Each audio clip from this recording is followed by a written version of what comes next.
দিনের ব্যাপারে, শরীয়তের ব্যাপারে কোনো ছাড় নাই। এই জমিনে যারা তাওহীদ প্রচার করেছে, কাউকে জাতি সম্মান দেয় নাই, সেটা তার ঘরের লোক হোক আর বাইরের লোক হোক। মনে রাখবেন, রাসূল সাল্লাল্লাহু আলাইহি ওয়াসাল্লামের মতো এই পৃথিবীতে এত বড় সম্মানী, এত বড় ভালো মানুষ আল্লাহর মাটির উপরে নাই। এই মানুষকে পর্যন্ত জাদুকর শুনতে হয়েছে, এই মানুষকে কবি বলে গালি দিয়েছে, এই মানুষকে তার নিজের এলাকা থেকে বের করে দিয়েছে। আল্লাহ কত হিকমা অবলম্বন করলেন, এরপরেও ইহুদিরা তাকে মানল না। নবী যখন মক্কা থেকে মদিনাতে হিজরত করে গেল, তখন আল্লাহ সুবহানাহু ওয়া তাআলা সব সময় প্রথম দিকেই কাবা ঘরের দিকে সেজদা দিতে বলে নাই, বলছে বাইতুল মুকদ্দাস জেরুজালেমের দিকে নামাজ পড়েন। চলতে লাগলো একদিন, 2 দিন, মাস 2 মাস চলতে লাগলো। ইহুদিরা তখন বলল, অকারণে আমরা মুহাম্মদকে গালি দিতাম, এ তো আমাদের মতো ইহুদি, এ তো একই তো। আমরা মক্কা থাকতে মনে করছি লোকটা ফিতনা করে, কিন্তু এখানে এসে দেখতেছি নামাজ পড়ে, তবে আমাদের কেবলাতে পড়ে, তার মানে মুহাম্মদ হলো ইহুদি। নাউজুবিল্লাহ। একটা পর্যায়ে আল্লাহ দেখলেন, এখন একটা পর্যায়ে চলে এসেছে, সাথী বন্ধু হয়ে গেছে দাওয়াতি কাদের। মুহাম্মদ সাল্লাল্লাহু আলাইহি ওয়াসাল্লামের ডাইরেক্ট বললেন, হে নবী, আপনি যতটুকু সালাত পড়েছেন বাকি সালাতটুকু কেবলা ঘুরে আল্লাহর কাবা ঘরের দিকে দিয়ে দেন, বাইতুল্লাহর দিকে। সুবহানাল্লাহ। আর কাফেরদেরকে বলে দেন, লিল্লাহিল মাশরিক ওয়াল মাগরিব, পূর্ব যে আল্লাহর, পশ্চিম সে আল্লাহর, তোমাদের মাথা ব্যথা কিসের? আমরা আমার আল্লাহকে সেজদা দেই, কোনো দিককে সেজদা দেই না। বোঝা কি যাচ্ছে? ডক্টর জাকির নায়েককে প্রশ্ন করছিল যে আপনারা আমাদেরকে মূর্তি পূজা করতে নিষেধ করেন, তা আপনারাও তো হাজারে আসওয়াদ পাথর পূজা করেন, বলছিল আপনারাও তো পাথর পূজা করেন। তখন তিনি জবাব দিলেন, জি না, এই পৃথিবীতে আল্লাহ যাদেরকে বেশি সম্মানিত করেছেন আল্লাহর রাসূলের পরে, তার ভিতরে একজন ছিলেন উমর রাদিয়াল্লাহু আনহু। তিনি মৃত্যুর আগে বলে গিয়েছেন, হে পাথর, তুমি শুধু একটা পাথর ছাড়া কিছু না। তাদের আকীদা ছিল সাহাবীদের, এটা একটা স্রেফ পাথর, তবে আমার নবী চুমা দিয়েছে, এই কারণে আমরা চুমা দিচ্ছি শরীয়তের কারণে, দুনিয়াবি কারণে আমরা মনে করি এটা একটা পাথর। এর মর্যাদা হয়েছে একমাত্র আল্লাহর হুকুমের কারণে, অন্য কোনো কারণে না। শোনেন শোনেন, মানুষ ভালো ভালো জায়গা থেকে উল্টা বোঝে। যেই আয়াত পড়ে পড়ে আপনি বুঝলেন উক্ত আয়াত প্রমাণ করে পৃথিবীতে তাবিজ কবদের কোনো জায়গা নাই, ওই আয়াত থেকেই আমাদের বেদাতি হুজুররা তাবিজ লেখার দলিল খোঁজে। যেই আয়াতে লেখা আছে, খবরদার তোমরা নির্দিষ্ট কোনো ব্যক্তিকে অনুসরণ করো না, রাসূলকে করো, ওই আয়াত দিয়েই তারা প্রমাণ করে মানুষ হয়ে মানুষকে মানতে হবে। নাউযুবিল্লাহি মিন যালিক। জেনে রাখেন, ইহুদি আল্লাহর এই জমিনের সবচেয়ে অভিশাপপ্রাপ্ত, লানত-প্রাপ্ত জাতির নাম বলেন তো মুখ দিয়ে? ইহুদিরা। এদের মতো নিমক হারাম জাতি আল্লাহর জমিনে আর দ্বিতীয় জাতি নাই, যাদের প্রতি আল্লাহ অসন্তুষ্ট হয়ে আসমান থেকে রক্তের বৃষ্টি দিয়েছিল এক সময়, যাদের প্রতি আল্লাহ অসন্তুষ্ট হয়ে আসমান থেকে ব্যাঙের বৃষ্টি দিয়েছিল এক সময়, যাদের কর্মে কাণ্ডে আল্লাহ নারাজ হয়ে আসমান থেকে মাথার উকুনের বৃষ্টি দিয়েছিল, তারপরেও তারা ভালো হয় নাই, তাদেরকে পঙ্গপালের বৃষ্টি, ফড়িংয়ের বৃষ্টি দিল, এরপরেও তারা সংশোধন হয় নাই। আল্লাহ তাদেরকে ভালোবেসে পাথরের ভিতর থেকে ঝর্ণা বের করে বৃষ্টি দিল, এরপরেও তারা আল্লাহকে মানে নাই। ফেরাউনের মতো নিকৃষ্ট জঘন্য পাপীকে আল্লাহ ডুবায় মারল, এরপরেও তারা আল্লাহকে মেনে নেয় নাই। আল্লাহ শুধু বলল জেরুজালেম জয় করো, যুদ্ধ করো, তখন তারা বলল ইযহাবু ইলা রাব্বিকা ফাকাতিলা, হে মুসা, তুমি আর তোমার আল্লাহ যুদ্ধ করো, আমরা দূর থেকে দেখব। এত বড় অভিশপ্ত জাতি হলো ইহুদি, যেই ইহুদির পরিকল্পনায় সারা পৃথিবীতে মাদক ছড়িয়ে পড়ে, সারা পৃথিবীতে বেপর্দা ছড়িয়ে পড়ে, সারা পৃথিবীর মানুষ ঈমান হারা হচ্ছে, এর মাস্টার মাইন্ড হলো ইহুদি খ্রিস্টান। একটা গবেষণায় দেখলাম, ইহুদিরা এত বড় নিকৃষ্ট পাপী হওয়ার পরেও ডাইরেক্ট তারা জুয়া আর মদের সাথে এখন জড়িত না, অন্য বড় বড় পাপ করে, কিন্তু মদ আর জুয়ার সাথে জড়িত না। কারণ জানে যে এই দুইটা যদি করা হয় দুনিয়াতেই তার ধ্বংস অনিবার্য হতেই হবে। নিজেরা খাচ্ছে না, কিন্তু সারা পৃথিবীতে কোটি কোটি গ্যালন মদ তৈরি করে। নিজেরা মদ খাচ্ছে না, নিজেরা জুয়া খেলে না, সারা পৃথিবীতে জুয়া খেলে মানুষের ঈমান নষ্ট করা যায় কিভাবে, এর মাস্টার মাইন্ড প্রথম পরিকল্পনা হলো ইহুদিদের।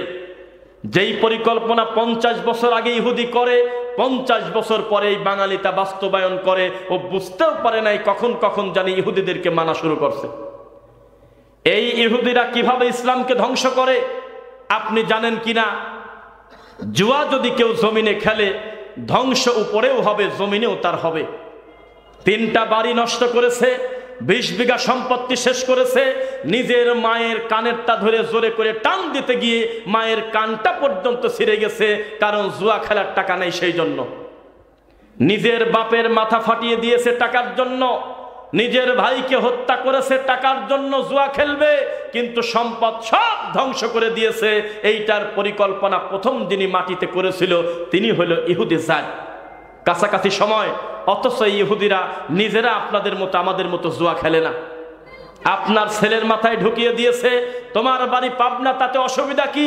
তোমার বন্ধুর বাড়ি বগুড়া, এই বগুড়ার বন্ধুকে ফোন করে বলো আগামী কালকে শুক্রবারের দিন, জুমার দিন, যে ক্রিকেট খেলা হবে, তুমি কত উইকেট পড়লে 2000 টাকা দেবে, আর না পড়লে কত দিবে। এভাবে জুয়া বাদী হচ্ছে, দুইজনই কম্বলের নিচে, কেউ কাউকে 2 চোখ দিয়ে দেখা লাগতেছে না, অলরেডি জুয়া রানিং চলতেছে। ইহুদির পরিকল্পনা বড় সূক্ষ্ম। এই যে মুসলমানদের যে বড় বড় ডিজাস্টার, এগুলো সব ইহুদিদের পরিকল্পনা। অথচ সারা পৃথিবীর ইহুদি এক জায়গা করলে 3 কোটিও হবে না, অথচ তারা 250 কোটি মুসলমানকে জুলুম করে, নির্যাতন করে, বোম মারি মেরেছে। মানুষ বিপদে পড়লে, একেবারে বেশি অসুস্থ হয়ে গেলে, অন্তত হাসপাতালে গেলে মানুষ বাধা দেয় না যে লোকটা চিকিৎসা নেই, এটা হাসপাতাল।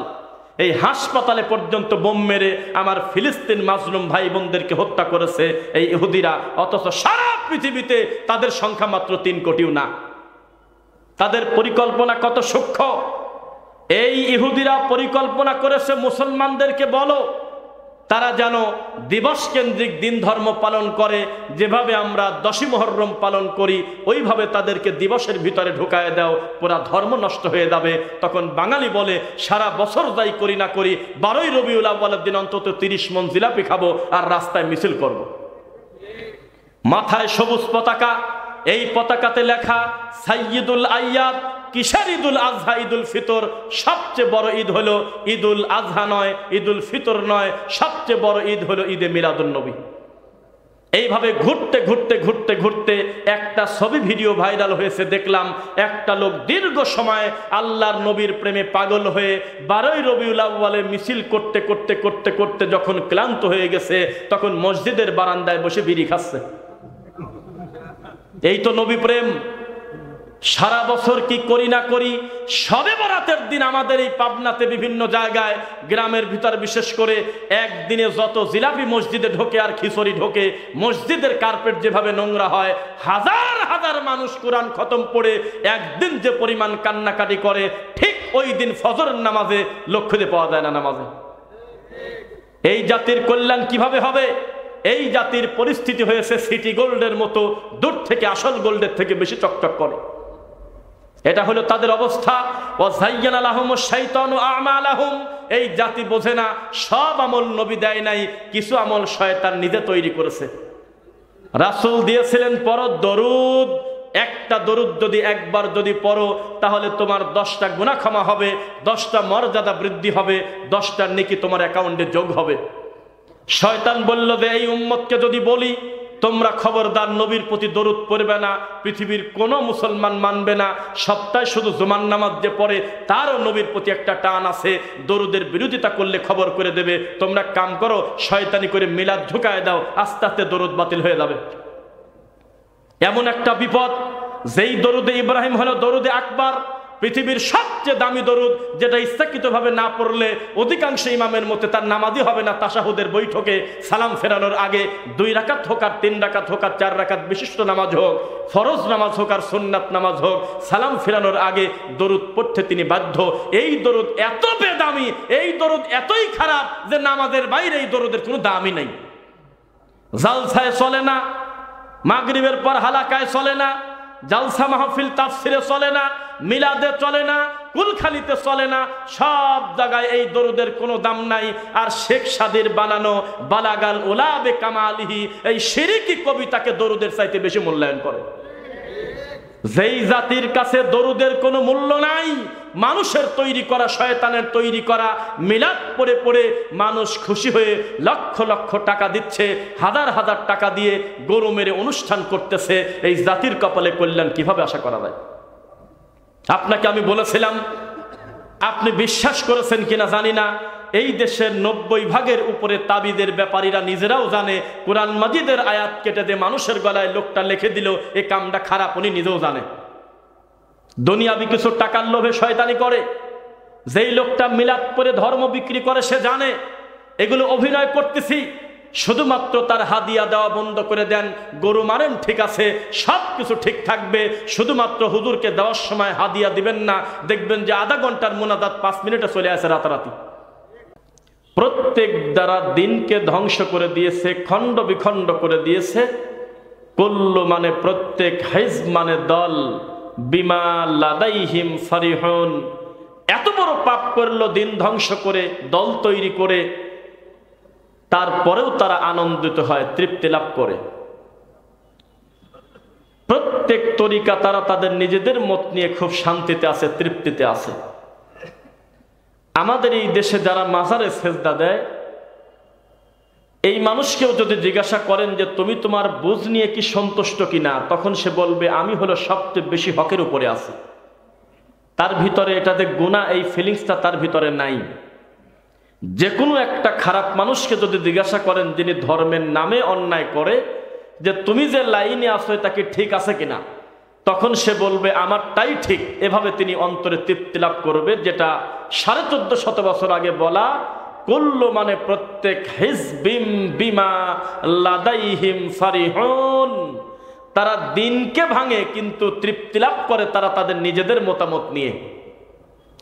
যেমন যারা বাদ্যযন্ত্র বাজিয়ে মরা মানুষকে দাফন করে তাদের নাম হলো মাঝভান্ডারী। জিন্দেগিতে দেখবেন না তাদের কোনো বক্তব্যে তাদের কনফিডেন্সের কোনো ত্রুটি আছে, খুব আত্মবিশ্বাস তাদের, বরং মাঝে মধ্যে আপনার মনে হবে তিনি আকার ইঙ্গিতে বোঝাতে চাচ্ছে তার দলের বাইরে কোনো হক এই পৃথিবীতে নাই। এই জমিনে যারা দিনকে ভাগ করেছে, খণ্ড খণ্ড করে ভিন্ন ভিন্ন তরিকা করেছে, প্রত্যেকেই তৃপ্তি লাভ করে। অথচ নবী সাল্লাল্লাহু আলাইহি ওয়াসাল্লামকে আল্লাহ বলেছেন ওয়া আন্না হাযা সিরাতি মুস্তাকিমান ফাত্তাবিউ, সহজ রাস্তা হলো একটা, বাদ বাকি যত রাস্তা তারা তৈরি করেছে প্রত্যেকটা রাস্তা হলো গোমরাহের পথ, দলাল গোমরাহ। সুতরাং দেখতে হবে যে নবী সাল্লাল্লাহু আলাইহি ওয়াসাল্লামের পদ্ধতিতে আমরা খুশি হতে পেরেছি কিনা। আল্লাহ আমাদের সুযোগ করে দিন, আল্লাহুম্মা আমিন। দেখেন আমাদের পাবনার একটা লোকাল ভাষায় বলে, আমরা ছোটবেলায় দেখতাম যে কোনো পাগল বসে নাই, এরকম একটা কথা বলে না, কেউ কিন্তু বসে নাই। আমরা দিন দিন বলতেছি আলহামদুলিল্লাহ, এই 2025 সালে দাওয়াতি কাদের বদৌলতে রব্বুল আলামিন কত পথহারা মানুষকে আমাদের বিশুদ্ধ আকীদা গ্রহণ করাচ্ছে। এটা সত্য না মিথ্যা? গত পরশুদিন পর্যন্ত, কাল পর্যন্ত যিনি কবর কেন্দ্রিক ছিল, আজকে তাকে আল্লাহ দিনের বুঝ দিয়েছে, এরকম আছে কিনা? এটা আমরা আমাদের মতো করে প্রচার করি যে আজকে থেকে 10 বছর 5 বছর আগে রাসূলের পদ্ধতিতে দাওয়াত দেওয়া তো বহু দূরের কথা, নিজে নিজে সালাত পর্যন্ত পড়া যায় নাই। অথচ সেই মসজিদে ঢুকলে আলাদা করে যদি হানাফি মসজিদ ওরা নিজে থেকে না বলে, বোঝা যায় না আমিনের গতি এত বড় হয়ে গেছে, আলহামদুলিল্লাহ। এটা আমরা যখন বলি, ঠিক বিপরীত দিক থেকে আবার একজন পীর ফকির আবার খোলা মাঠে বলতেছে আমাদেরও তো উন্নতি কম হচ্ছে না, গত বছর যদি 30টা গরু আসে, এবছর এসেছে 100টা গরু। প্রত্যেকে তার দল নিয়ে তৃপ্তি লাভ করে, কেউ বলে না যে আমি দিন দিন খারাপের দিকে যাচ্ছি। আপনি আর আমি মনে করেছিলাম দেওয়ানবাগি মরে গেলে মনে হয় তার নাম নিশানা দুনিয়াতে থাকবে না, কেননা ফাতেমা রাদিয়াল্লাহু আনহা এত বড় একটা সম্মানিতা মানুষের নামে যে মিথ্যা কথা বলতে পারে, বউ বলে দাবি করতে পারে, আল্লাহর নবী ময়লার ভিতরে পড়েছিল, আমি দেওয়ানবাগি আমার ডান হাত দিয়ে টেনে তুলছি, আর জমিনে যাকে তোমরা চেয়ারে বসে দেখতেছো বাবা, বিচারের মাঠে দেখবে আমি একই দেওয়ানবাগি আল্লাহর রূপে আকৃতিতে বসে আছি। এত বড় কুফরি কথা বলার পর মনে হয় এই লোকটা মরে গেলে তার তরিকা ঠিক থাকবে না। গত কয়েকদিন আগে ভিডিওতে দেখলাম দেওয়ানবাগির ছেলে তার থেকে বড় আসর নিয়ে বসে আছে। তাহেরির মতো একটা এত বড় সেলিব্রিটিকে তিনি হাতের কাছে পেয়েছেন জন্মদিনের কেক কাটায়। তাহলে বোঝা গেল যে কেউ কিন্তু বসে নাই, প্রত্যেকে মনে করতেছে আমার খুব ডেভেলপ হচ্ছে। এই ব্যাপারে আমরা দেখি আল্লাহর কোরআন মাজিদে কোনো কথা আছে কিনা। আউযু বিল্লাহি মিনাশ শাইতানির রাজীম ওয়া যায়্যানা লাহুমুশ শাইতানু আমালাহুম। আল্লাহ বললেন কোরআন মাজিদের আয়াত, যেটাকে তোমরা চকচক করতে দেখতেছো কিন্তু আসল খুঁজে পাও নাই। দেখতেছো তিনতলা বাড়ি করে আছে কিন্তু কাগজপাতি নাই। দেখতেছো যে এই লোকটা জীবনভর এই জমি চাষ করে খায়, কিন্তু তদন্ত করে যদি দেখো যে কোনো দলিল পত্র নাই। এতদিন যেটাকে আমল মনে করে আমল করে, কিন্তু তোমরা তদন্ত করতে গিয়ে দেখলে সব জায়গায় আমলটা আছে, শুধু নাই হালি কোরআন হাদিসে। তখন তোমরা বুঝে নিও শাইতানু আমালাহুম ওয়া যায়্যান, মানে সৌন্দর্য করেছে, মজাদার করে, চটকদার করেছে শয়তান নিজে এই আমলটা। তাহলে আমল আল্লাহর পক্ষ থেকে যেটা আসে সেটা হয় নবীর তরিকা, আর ইবলিসের পক্ষ থেকে যেটা তৈরি হয় তার নাম হলো আমালুশ শাইতান। আমল কয় ধরনের? এক হলো আল্লাহ সুবহানাহু ওয়া তাআলার জন্য, এক হলো ইবলিস শয়তানের জন্য। এবার আপনাকে বলি, আল্লাহর পক্ষ থেকে যে ওহী দুনিয়াতে আল্লাহ জিবরাইলের মাধ্যমে এই পৃথিবীতে দিয়েছিলেন তার নাম হলো পবিত্র কোরআন মাজিদ এবং রাসূলের হাদিস। কিন্তু যেদিন থেকে আমার নবী কবরে মারা গিয়েছেন, ওই দিন থেকে কিয়ামত পর্যন্ত নতুন কোনো হালাল হারামের বিধান আর আসবে দুনিয়ায়? তার মানে ওহীর দরজা বন্ধ। কিন্তু একটা ওহী কিয়ামত পর্যন্ত চালু থাকবে, ডাইরেক্ট কোরআন মাজিদের আয়াত। সেটা কোনটা? সেটা হলো শয়তানের পক্ষ থেকে ওহী। ইউহি বা'দুহুম ইলা বা'দিন যুখরুফাল কওলি গুরুরা। হাত দেখছে কিন্তু কথা মিলে গেছে। হঠাৎ করে গিয়েছে পীরের দরবারে, 5টা গায়েবের কথা বলেছে, 2টা মিলে গেছে। তোমরা মনে করো এই কাজটা করেছে জিন শয়তান। এরা উপর থেকে 2-1টা সংবাদ নিয়ে আসে, নিয়ে এসে তার সঙ্গে আরো কিছু গ্যাটিস ওয়াশার লাগিয়ে মিথ্যা কথা দিয়ে রং তামাশা করে মানুষের জীবন ঘনিষ্ঠ 2-1টা কথা বলে ফেলে। মিলে দেওয়ার সাথে সাথে বলে মাশাআল্লাহ, এই লোকটার জন্য আমার এত কিছু হইল। বাংলাদেশে একটা গ্রুপ ফ্যাক্টরি আছে, আচ্ছা থাক, নাম বলবো না যেহেতু একটা বড় ব্র্যান্ড। সেটার যিনি মালিক প্রতিষ্ঠাতা, আমার ধারণা তার প্রতিদিন গড় ইনকাম সম্ভবত 50 কোটি টাকার উপরে, আমার ধারণা। এত বড় বড় মিল ফ্যাক্টরি, এত বড় বড় তার পণ্য আছে এই বাংলাদেশে। সেই হাতে গোনা কয়েকজন শিল্পপতির তিনি একজন, নাম বলেন না। এত বড় শিল্পপতি তিনি ডাইরেক্ট খোলা মাঠে এসে বলতেছে মাইক হাতে, এই সব কিছু আল্লাহ আমার পীর কেবলা জানের বরকতে দেছে। ডাইরেক্ট বলতেছে। তাহলে উনার কনফিডেন্সটা আপনি একটু দেখেন। এত সম্পদ যেই রব্বুল আলামিন দিল, এখন যদি আল্লাহ মনে করে আমি এগুলো রাখবো না, মুহূর্তের ভিতরে ভ্যানিশ করে দিতে পারেন কিনা? কিন্তু এখন পর্যন্ত তার ভিতরে কোনো অনুভূতি কাজ করে না। তিনি ডাইরেক্ট বলতেছে 1976 সালে আমি সর্বপ্রথম যেদিন আমি কেবলাজানের দরবারে যাই, সেদিন আমি বেতন পেতাম হলো মাত্র 620 টাকা। এই সামান্য বেতন পেতাম আমি। আমার কেবলাজানের মুরিদ হওয়ার পর থেকে এত বেশি বরকত আমার হচ্ছে যেটা ভাষায় বলা যায় না। এখন আমার আন্ডারে কর্মচারী আসে প্রায় 1.5 লাখ। তা কে বলবেন এখন কথা?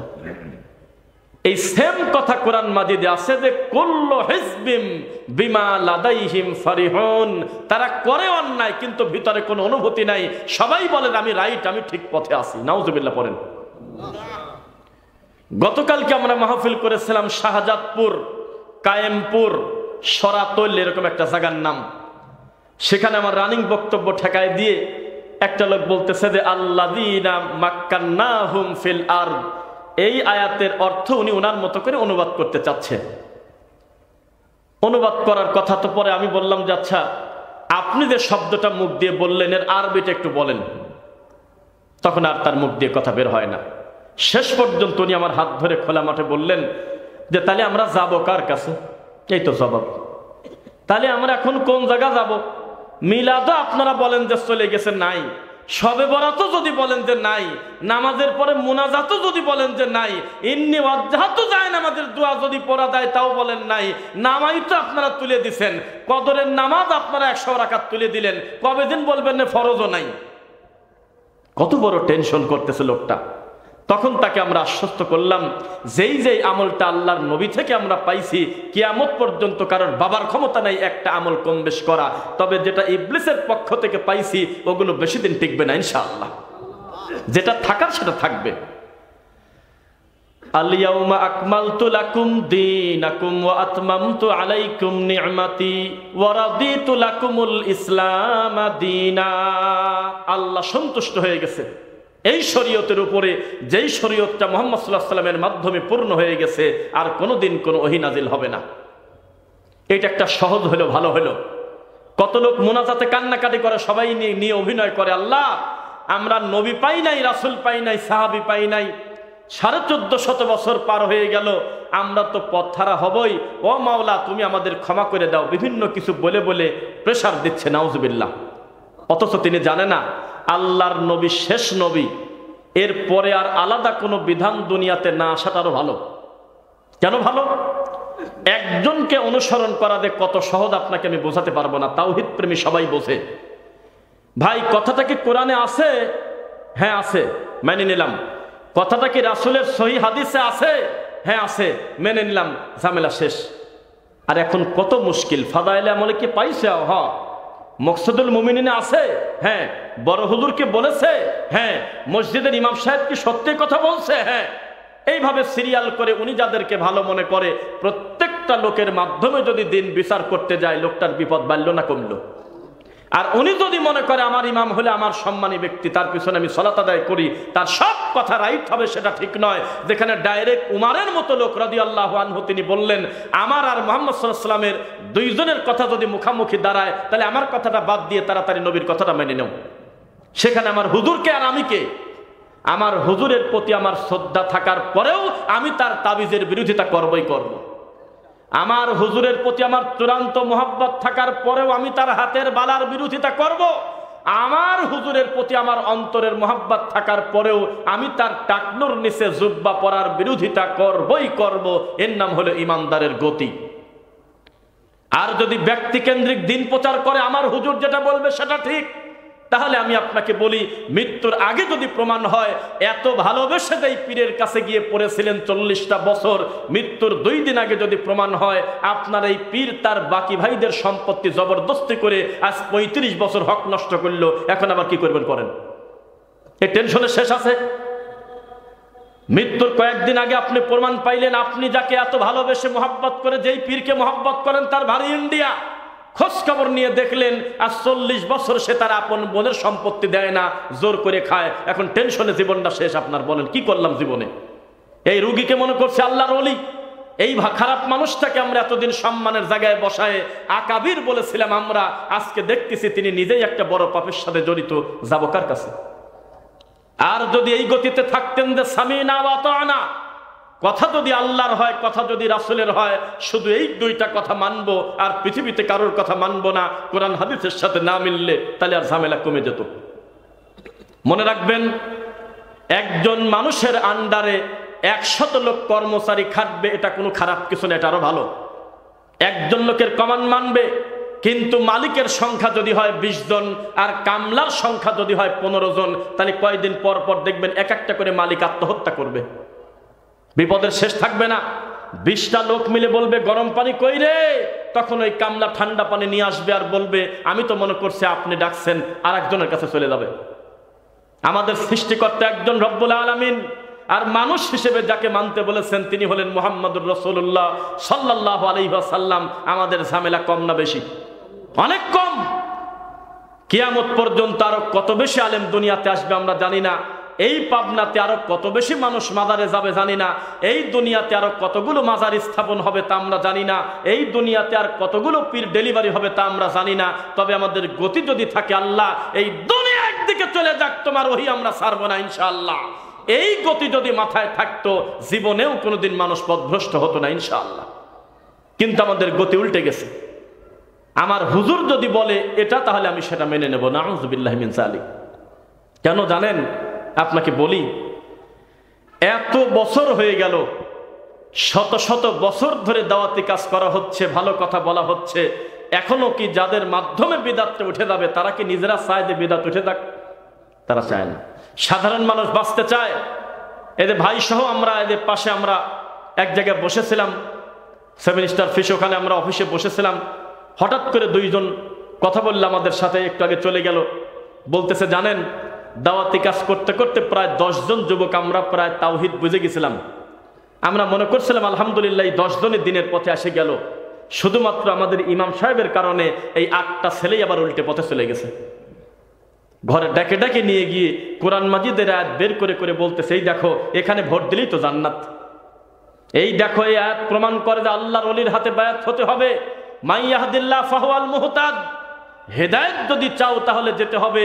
ওয়া মাই ইউদলিল ফালান তাজিদ লাহু ওয়ালিয়্যাম মুরশিদা, মুরশিদ যদি না ধরো তাহলে তোমার কোনো হেদায়েত নাই। ছেলে কয়টা আবার ফিরে চলে গেছে। কি বিপদকর! তাহলে সমাজের সবচেয়ে ক্ষতিকারক দিন প্রচারের ক্ষেত্রে যারা বাধা, তারা হলে আমাদের মতো আলেম ওলামা। এটা আমাদের জন্য কষ্ট যে আমাদের ভাইয়েরা বুঝতে পারে না। এই মসজিদের গেটে একটা মুরব্বীর মাথার বোঝা খুব ভারী হওয়ার কারণে পড়ে গেছে। 10-15 মিনিট উনি জেরানোর পরে আবার তিনি রওনা দিয়ে মুজাহিদ ক্লাব যাবে। তিনি আশেপাশে খুঁজতেছে কেউ একটা লোক আছে কিনা আমার মাথার বোঝাটা তুলে দেবে। আমি আর আমার আব্দুল লতিফ ভাই 2 জন মিলে দৌড় দিছি, কিন্তু ভাই পৌঁছানোর আগে আমি পৌঁছে গিয়ে বোঝাটা তুলে দিলাম। নাকি খালি একাই পাবো না 2 জনই পাবো? এর নাম শরীয়ত। যেই গ্রামে শিরিক বিদাতের বিরুদ্ধে কথা বলার মতো হুজুরের সাহস নাই, ইমানের দুর্বলতা, হঠাৎ যদি হুজুর খবর পায় আমার গ্রামে একটা সালাফি আকীদার ভালো আলেম ঢুকে তিনি শিরকের বিরুদ্ধে বিদাতের বিরুদ্ধে বক্তব্য দিচ্ছে, সবচেয়ে বেশি খুশি হওয়ার কথা ছিল ওই ইমাম সাহেবের ভিতরে আল্লাহ যেই কাজটা আমার করার কথা সেই কাজটা আমার আরেক ভাই করতেছে, আলহামদুলিল্লাহ। এটা ওনার খুশি হওয়ার কথা ছিল যে আমি বললে আমি গ্রামের ছেলে আমার কথা শোনে না, রাগ করে। এবার বোঝো কেমন লাগে, আমি পারলাম না, তবে আমার আরেক ভাইয়ের মাধ্যমে আল্লাহ তুমি বেদাত এবং শিরকের ক্ষতি করে দাও, নষ্ট করে দাও। কিন্তু উল্টা হয়ে এই মাহফিলটা যাতে না হয় সেই চেষ্টা করে আমাদের দেশে, করে কিনা বলেন? নাউজুবিল্লাহ মিন যালিক। শোনেন, মানুষের গুনাহ করতে করতে একটা সময় তার অন্তরে ভালো কাজের প্রতি আর ফিলিংস থাকে না। মানুষ যখন পাপ করতে করতে বিদাত এবং শিরিক করতে করতে নিজেকে একটা পর্যায়ে নিয়ে যায়, তখন তার দ্বারা আল্লাহর ভয় আর থাকে না। আমি একটা কথা বলি মাঝে মধ্যে, শিক্ষক ছাত্রকে বেদ দিয়ে ছোটবেলায় খুব পিটাতো না, আগে মারতো না, আগে বেদ দিয়ে। তো সব ছাত্রর গায়ে আঘাত লাগে, একটা ছেলের হাতে জোরে জোরে পিটায় 1 চুলো আঘাত লাগে না। এটা খুশির খবর না? কি খুশির খবর না? তার মানে বোঝা গেল এই ছেলেটার হাত মনে হয় ভালো না, হাত নষ্ট হয়ে যাবে, পচে যাবে। স্বাভাবিক সুস্থ রক্ত চলাচল থাকলে তার ফিলিংসে লেগে হাতে ব্যথা লাগার কথা, ব্যথা লাগে না। তার মানে বোঝা গেল এই হাতে রক্ত চলাচল ঠিক নাই, কখন জানি হাতটাই কেটে ফেলতে হয়। এত বিদাত করার পর তার ভিতরে অনুভূতি জাগে না। হাজার হাজার কৌটা জর্দা খাওয়ার পরেও এখনো তিনি হারাম খুঁজে পায় না। কোরআন মাজিদ দিয়ে মানুষের গলায় তাবিজ লেখার পরেও তার ভিতরে এই চিন্তাটা আসে না, আচ্ছা আমার দৃষ্টিতে বৈধ হলেও হাজার হাজার গ্রহণযোগ্য আলেম বলে এটা শিরক, আমি সন্দেহে যাব কেন? আমি এইগুলি আর কোনোদিন লিখবো না, আমি শুধু কোরআন পড়ে পড়ে ফুঁ দেব। বাদ দেয় না, ওইগুলি নেই পড়ে আছে। হাজার হাজার আলেম ওলামা বলতেছে তুমি কাকড়া না খেলে আমার কিছুই আসা যায় না, এটা হালাল।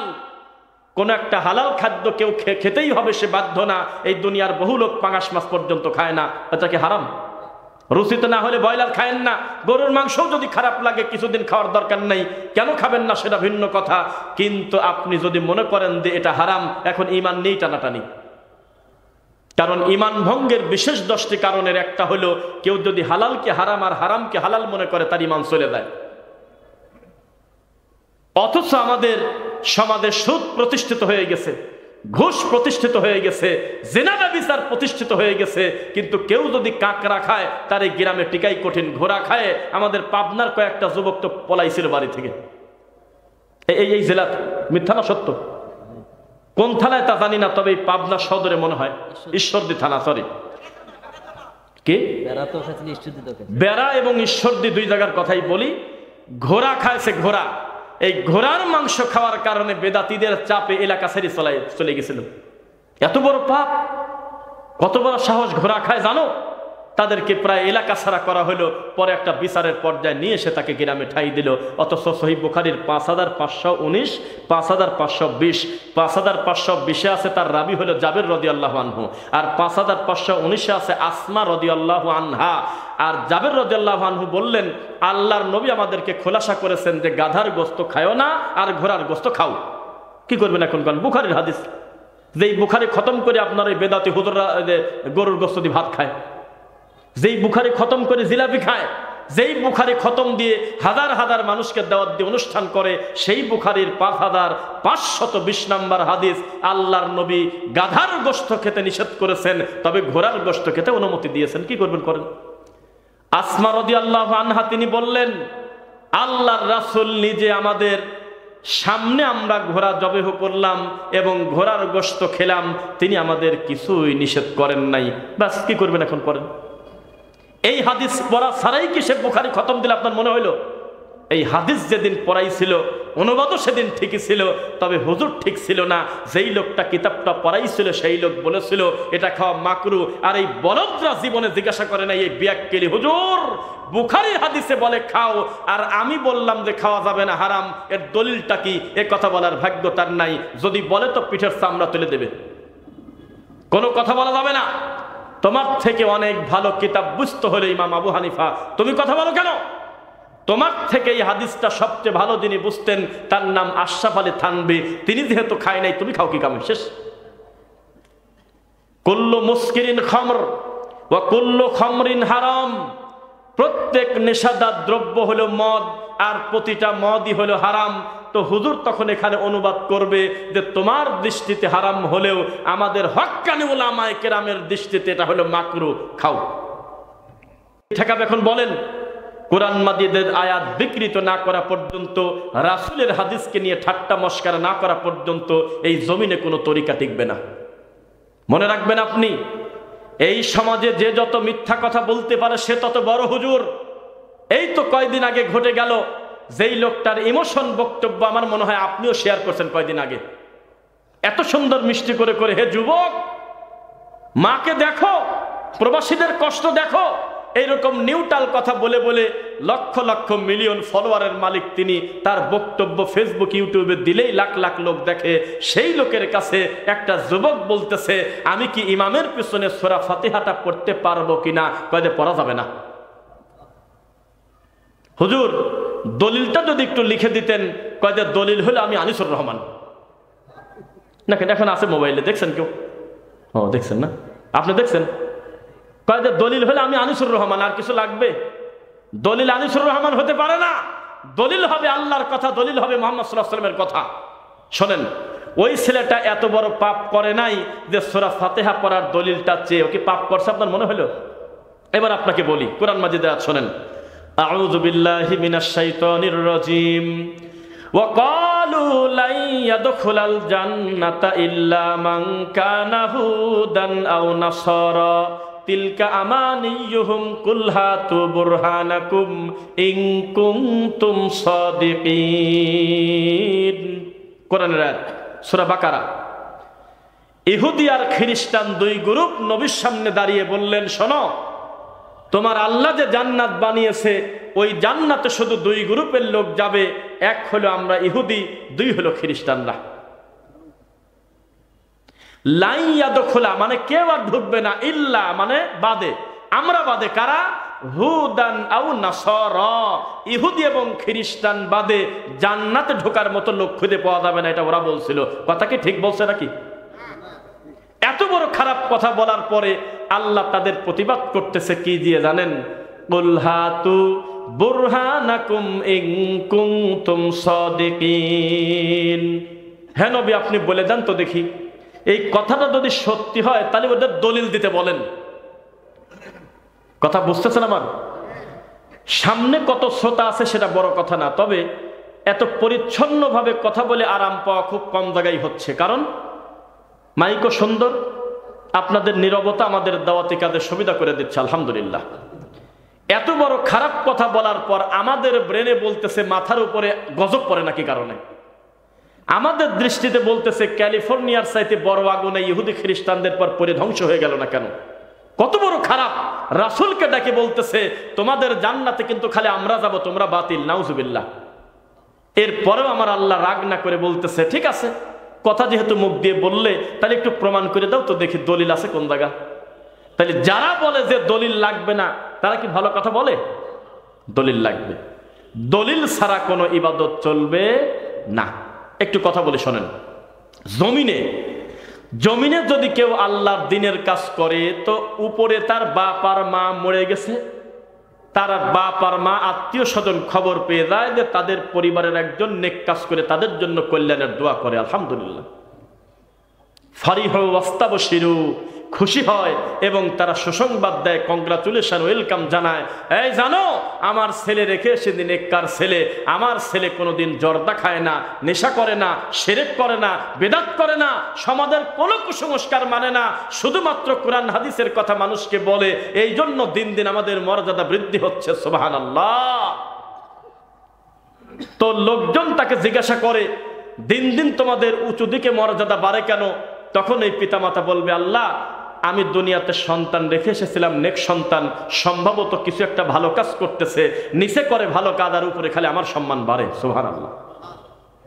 এই বিদআতপন্থী মানুষ যদি জানতো, এই শিরকপন্থী আলেম ওলামা যদি জানতো, সমাজে এই মানুষদেরকে বলা হচ্ছে, নবী সাল্লাল্লাহু আলাইহি ওয়াসাল্লাম ২০৩৩ আবু দাউদের হাদিস, আমার উম্মতের একটি দল, তারা হবে দাজ্জালের চাইতে ভয়ানক, যারা মানুষকে ডাকবে পাপের দিকে, শিরকের দিকে, নাউযুবিল্লাহ। কথা বুঝতেছেন আমার? আপনাদেরকে একটা বিষয় বলি, রাসূল সাল্লাল্লাহু আলাইহি ওয়াসাল্লাম কিয়ামতের আলামতের ব্যাপারে কি বলছেন? কিছু বলেছেন? বলেছেন। তো সেই কিয়ামত একদিন হবে, এটা কি আপনারা শিওর জানেন? অবশ্যই হবে। তবে আমাদেরকে বলা হয় নাই যে নির্দিষ্ট করে এই দিনটা কবে, আল্লাহু আ'লাম, এটা আমার আল্লাহ ভালো জানে, আর কেউ জানে না, এটা আমাদের কাছে গায়েব। কেউ যদি ধারণা করে বলে যে অমুক মাসে হতে পারে, তিনি মিথ্যুক। কেননা এই পাবনাতে আমরা ছোটবেলায় শুনছিলাম, কয় সালে আমার মনে নাই, 2006, 5, 7 সালে হতে পারে, একবার শুনছিলাম যে শুক্রবারের দিন কিয়ামত হবে। মানুষজন টেলিভিশন, বিটিভি খুলে পাগলের মতো দিন রাত বসে আছে যে কোন জায়গা থেকে শুরু করে ঠাটা। কিয়ামত হইল মনে হয়, যেই ওই শুক্রবার না সোমবার ভালো মনে নাই, দিনটা পার হলো, তখন আবার যা ছিল তাই হয়ে গেল। এই জাতি দেখেছিল কোভিড-19, করোনা ভাইরাস, দেখা যায় না, ধরা যায় না, এ কোন ধরনের বিপদ। 5 বছর পরে বিদেশ থেকে বাড়িতে আসবে এই প্রবাসী লোকটা, সরাসরি তার স্ত্রী, সন্তান, মা বাপের কাছে যেতে পারতেছে না, 21 দিন তারকে হোম কোয়ারেন্টাইনে থাকতে হবে। কোন জ্বালা! তাকে যিনি খাবার দেবে, তিনি তার সঙ্গে ফিজিক্যালি টাচ লাগা যাবে না, গ্লাভস পরে, মুখে মাস্ক পরে দূর থেকে তাকে খাবার দেবে, প্রমাণ করবে যে তিনি জোরে জোরে কাশি দেয় কিনা, তাহলে বোঝা যাবে করোনা হয়েছে মনে হয়। এত বড় কঠিন পরিস্থিতি কয়দিন আগে আমাদের সামনে গেল, কিছুদিন আগে। যেই করোনা ভাইরাস চলে গেল, এই জাতির বিন্দুমাত্র পরিবর্তন নাই। এই দেশে অনেক মসজিদ এমন আছে, মুয়াজ্জিন যদি না যায়, একামত ইমামের একাই দেওয়া লাগে ফজরে। এই তো উন্নতি। কথায় কথায় বলতেছি আমরা 90% মুসলমান। এই 90% মুসলমানের প্রায় 98% মুসলমান তার আল্লাহকে এখনো পর্যন্ত ভালো করে চেনে না। এই পাবনা শহরে সব জায়গা যদি এখন ভোটাভুটি হয়, গোটা জেলায়, রব্বুল আলামিন যিনি আমাদেরকে সৃষ্টি করেছেন, এই আল্লাহ সুবহানাহু ওয়া তাআলা আছে কোথায়? অধিকাংশ লোক জবাব দেবে মিথ্যা। তারা জবাব দিবে তাদের কলবে, তারা জবাব দিবে আল্লাহ নাই কোন জায়গা, সব জায়গা আল্লাহ আছে। হিন্দুয়ানি আকীদা মানুষের ভিতরে পোষণ করবে, তার মানে মাটির উপরে সব সময় হক বিজয়ী হবে, সেটা জরুরি না, বাতিলও বিজয় লাভ করে। এখন যদি ভোটাভুটি হয় সারা দেশে, মুহাম্মদ সাল্লাল্লাহু আলাইহি ওয়াসাল্লাম নূরের তৈরি না মাটির তৈরি? আমার মনে হয় গোটা জেলা বিচার করতে গেলে অধিকাংশ ভোটটা মাটির তৈরিওয়ালারা পাবে না, নূরের তৈরিওয়ালারা পাবে। এটার নাম হলো জমিনের ফয়সালা। আর আসমানের ফয়সালা হলো সংখ্যা যত কমবে সবে, সেটা বড় কথা না। ওয়া ইন্না আকসারান নাস ওয়া ইন তুতি আকসারা মান ফিল আরদি ইউদিল্লুকা আন সাবিলিল্লাহ। হে নবী, আপনি অধিকাংশ লোকের কথা যদি মেনে নেন, তারা আপনাকে গোমরা করে ছাড়বে। ইয়াত্তাবিউনা ইল্লা যন ওয়া ইনহুম ইল্লা ইয়াখরুসুন। কারণ অধিকাংশ লোক চলে অনুমান আর ধারণার উপরে, তারা তাদের নফসের গোলামি করে, আল্লাহর ইবাদত করে না। সংখ্যা বেশি হওয়া কোনোদিন সত্যের মাপকাঠি না। এই জাতি কত বড় অকৃতজ্ঞ! যাদের প্রতি আল্লাহ সুবহানাহু ওয়া তাআলা অনুগ্রহ করে ভালো ভালো আলেম দুনিয়াতে পাঠিয়েছিলেন, তারা তাদেরকে বয়কট করে দিয়েছে। এর নাম হলো কোরআন হাদিসের কথা। যেই মাঠে আমরা বক্তব্য দিচ্ছি, এই গোটা মাঠে সম্ভবত চেয়ার আছে সর্বোচ্চ 2000-3000, এরকম, এর চেয়ে বেশি হবে না। এইরকম চেয়ার 3 দিন আগে বুক হয়ে যাবে, 2 দিন আগে বুক হয়ে যাবে, মানুষ জমা হয়ে যাবে লক্ষ লক্ষ, যার ডাকের উপরে খোলা মাঠে আমার নবীর দুইটা হাদিস বলার মতো ভাগ্য তার হবে না, দুইটা কুসংস্কারের বিরুদ্ধে খোলা মাঠে বক্তব্য দেবে এই ভাগ্য তার হবে না। বক্তা জেলে গিয়েছিল, এই জেলে দেওয়াটা তার জন্য এমন উপকার হয়েছে, 1 ঘন্টা বক্তব্য দেয় তো 40 মিনিট খালি জেলের গল্পই কয়। এই সমস্ত আয়েশা ফায়েশা বক্তব্য যারা দেয় তাদের নামের উপরে বিকালবেলা মাঠটা পূর্ণ হয়ে গেছে, পরবর্তীতে ঢুকতে গেলে আপনি মানুষকে ডিঙিয়ে যেতে হবে। গোটা মাঠটা হয়ে গেছে সার্কাসের মাঠ। কে কার কথা শোনে? কোরআন হাদিসের বক্তব্য দিলে এই জাতি কর্ণপাত করতে চায় না, সেজন্য আমরা মনে করে নিয়েছি আল্লাহ আমাদের সামনে যদি 2500 অথবা 200 লোক থাকে, তবে মিডিয়ার মাধ্যমে 20 লাখ লোকের কাছে মুহূর্তের ভিতরে কথাটা তুমি পৌঁছে দিচ্ছ, এটাই একটা বড় দিনের প্রচারের মাধ্যম। আফ্রিকার জঙ্গলে আছে একটা লোক, ধর্মকর্ম কিছুই বুঝতো না, কোনটা হালাল কোনটা হারাম, দিন ধর্ম সম্পর্কে পুরা বেখেয়াল। এই লোকটা কিভাবে জানি একজন শায়েকের বক্তব্য অনলাইনে শোনার মাধ্যমে 40 বছর তাবিজ গলায় নিতে এখন ছেড়ে ফেলছে। 30 বছর টাকনোর নিচে কাপড় পরেছে, এখন আর পরে না। 50 বছর স্ত্রী বেপর্দায় ছিল, 30 বছর এখন তিনি দিন বোঝার পরে তার সন্তান স্ত্রীদেরকে আর বেপর্দা করে না। তার মানে বোঝা গেল মিডিয়ার মাধ্যমে আল্লাহ কল্যাণ নিচ্ছে কিনা বলেন। যেই মানুষ আহলুল হাদিস সালাফিদেরকে গালিগালাজ করত, অকথ্য ভাষায় ব্যঙ্গ করত, আল্লাহ সুবহানাহু ওয়া তাআলা এই মিডিয়ার মাধ্যমে তাদের জাল হাদিস আর মিথ্যা কথাগুলো গোটা জাতির সামনে দেখায় তাদেরকে হাসির পাত্র করে দিয়েছে। এটা বাস্তবতা। মনে রাখবেন, যেই বৈঠকে আল্লাহর কথা হয় না, রাসূল সাল্লাল্লাহু আলাইহি ওয়াসাল্লামের কথা হয় না, সেটা হলো গজবের মাঠ। মনে রাখবেন, লা তাযালু তাইফাতুম মিন উম্মতি যাহিরিনা আলাল হক। নবী সাল্লাল্লাহু আলাইহি ওয়াসাল্লাম বলেছেন, আমার উম্মতের পরিস্থিতি যত খারাপ হোক না কেন, একদল সর্বদা হকের উপরে থাকবেই থাকবে। লা ইয়াদুররুহুম মান খাযালাহুম হাত্তা ইয়াতি আমরুল্লাহ ওয়া হুম কাযালিক। কেউ তাদের কোনো ক্ষতি করতে পারবে না, কেউ তাদের কোনো অন্যায় অবিচার করে জুলুম করতে পারবে না, তারা হকের উপর উঠবে বিচারের মাঠে। কথা কি বোঝা যাচ্ছে? এই দেশে মন্দির পাহারা দেওয়ার মতো হুজুর খুদে পাওয়া যায়, কিন্তু ইসলাম পাহারা দেওয়ার মতো হুজুর খুদে পাওয়া যায় না। মনে রাখবেন, এই জমিনে একমাত্র সালাফি আহলুল হাদিস আকীদায় যারা বিশ্বাসী, তারাই হলো ঈমান এবং ইসলামের পাহারাদার।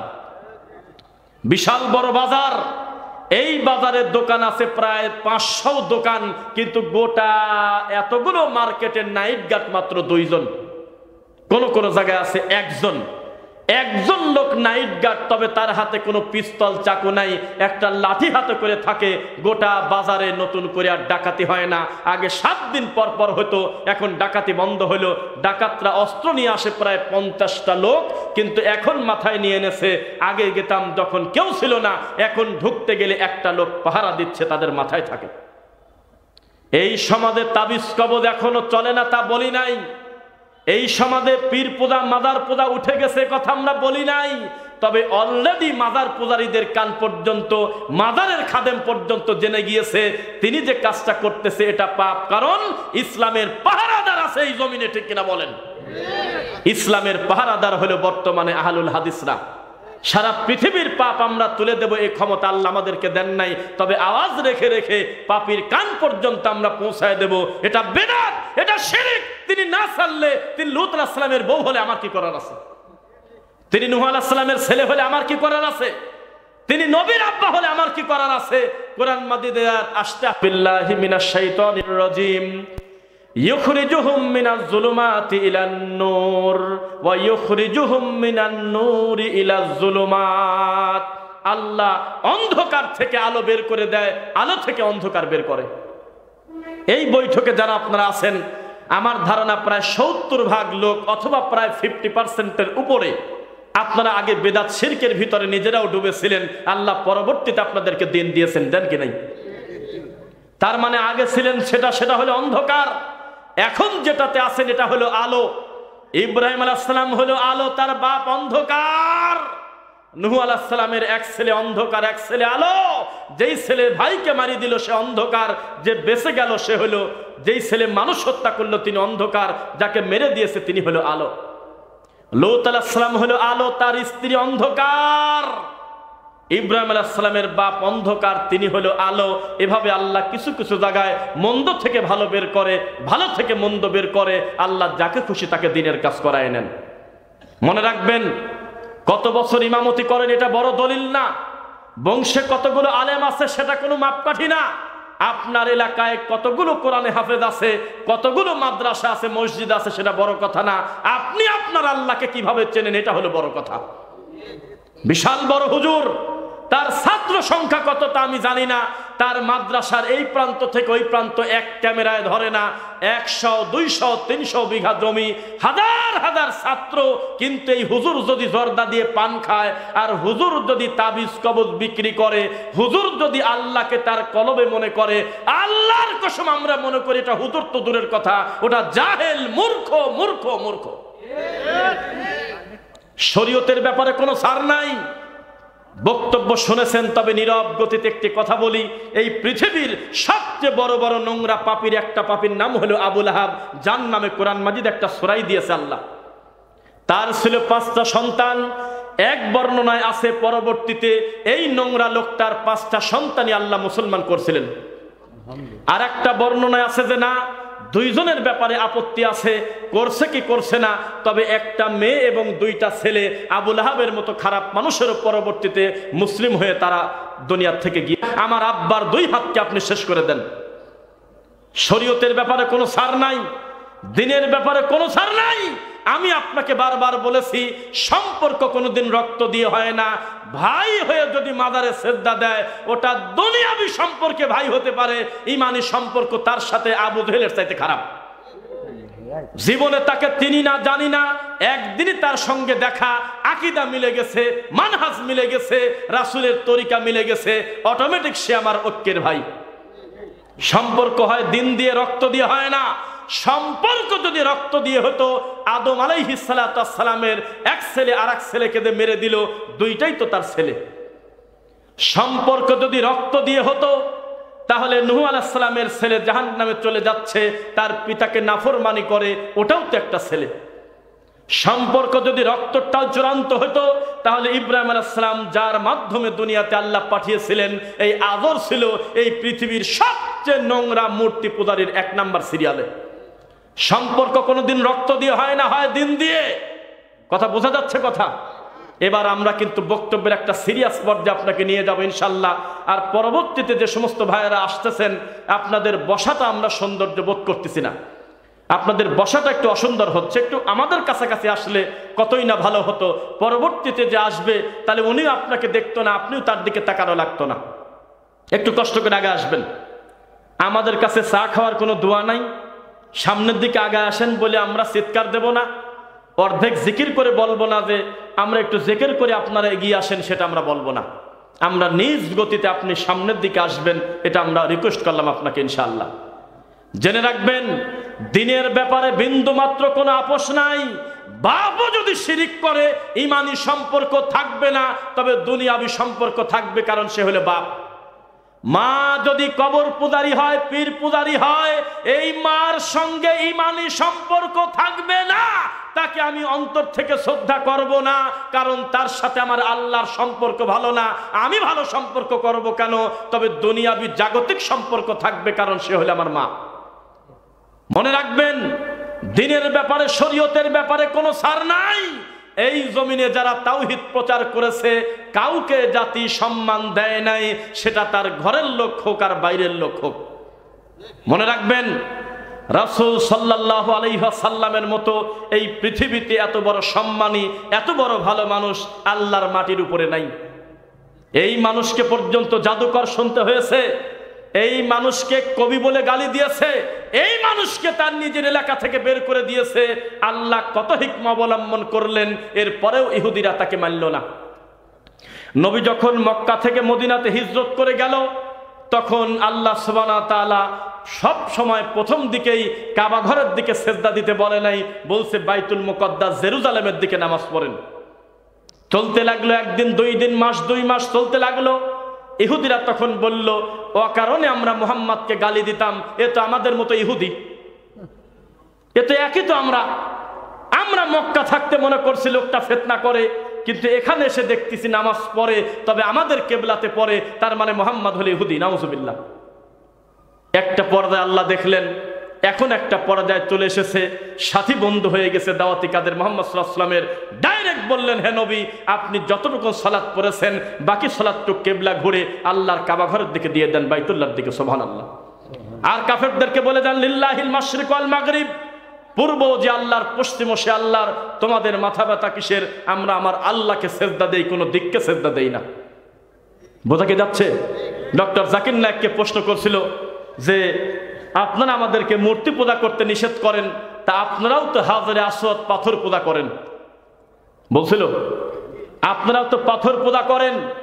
তখন তিনি জবাব দিলেন, জি না, এই পৃথিবীতে আল্লাহ যাদেরকে বেশি সম্মানিত করেছেন আল্লাহর রাসূলের পরে, তার ভিতরে একজন ছিলেন উমর রাদিয়াল্লাহু আনহু।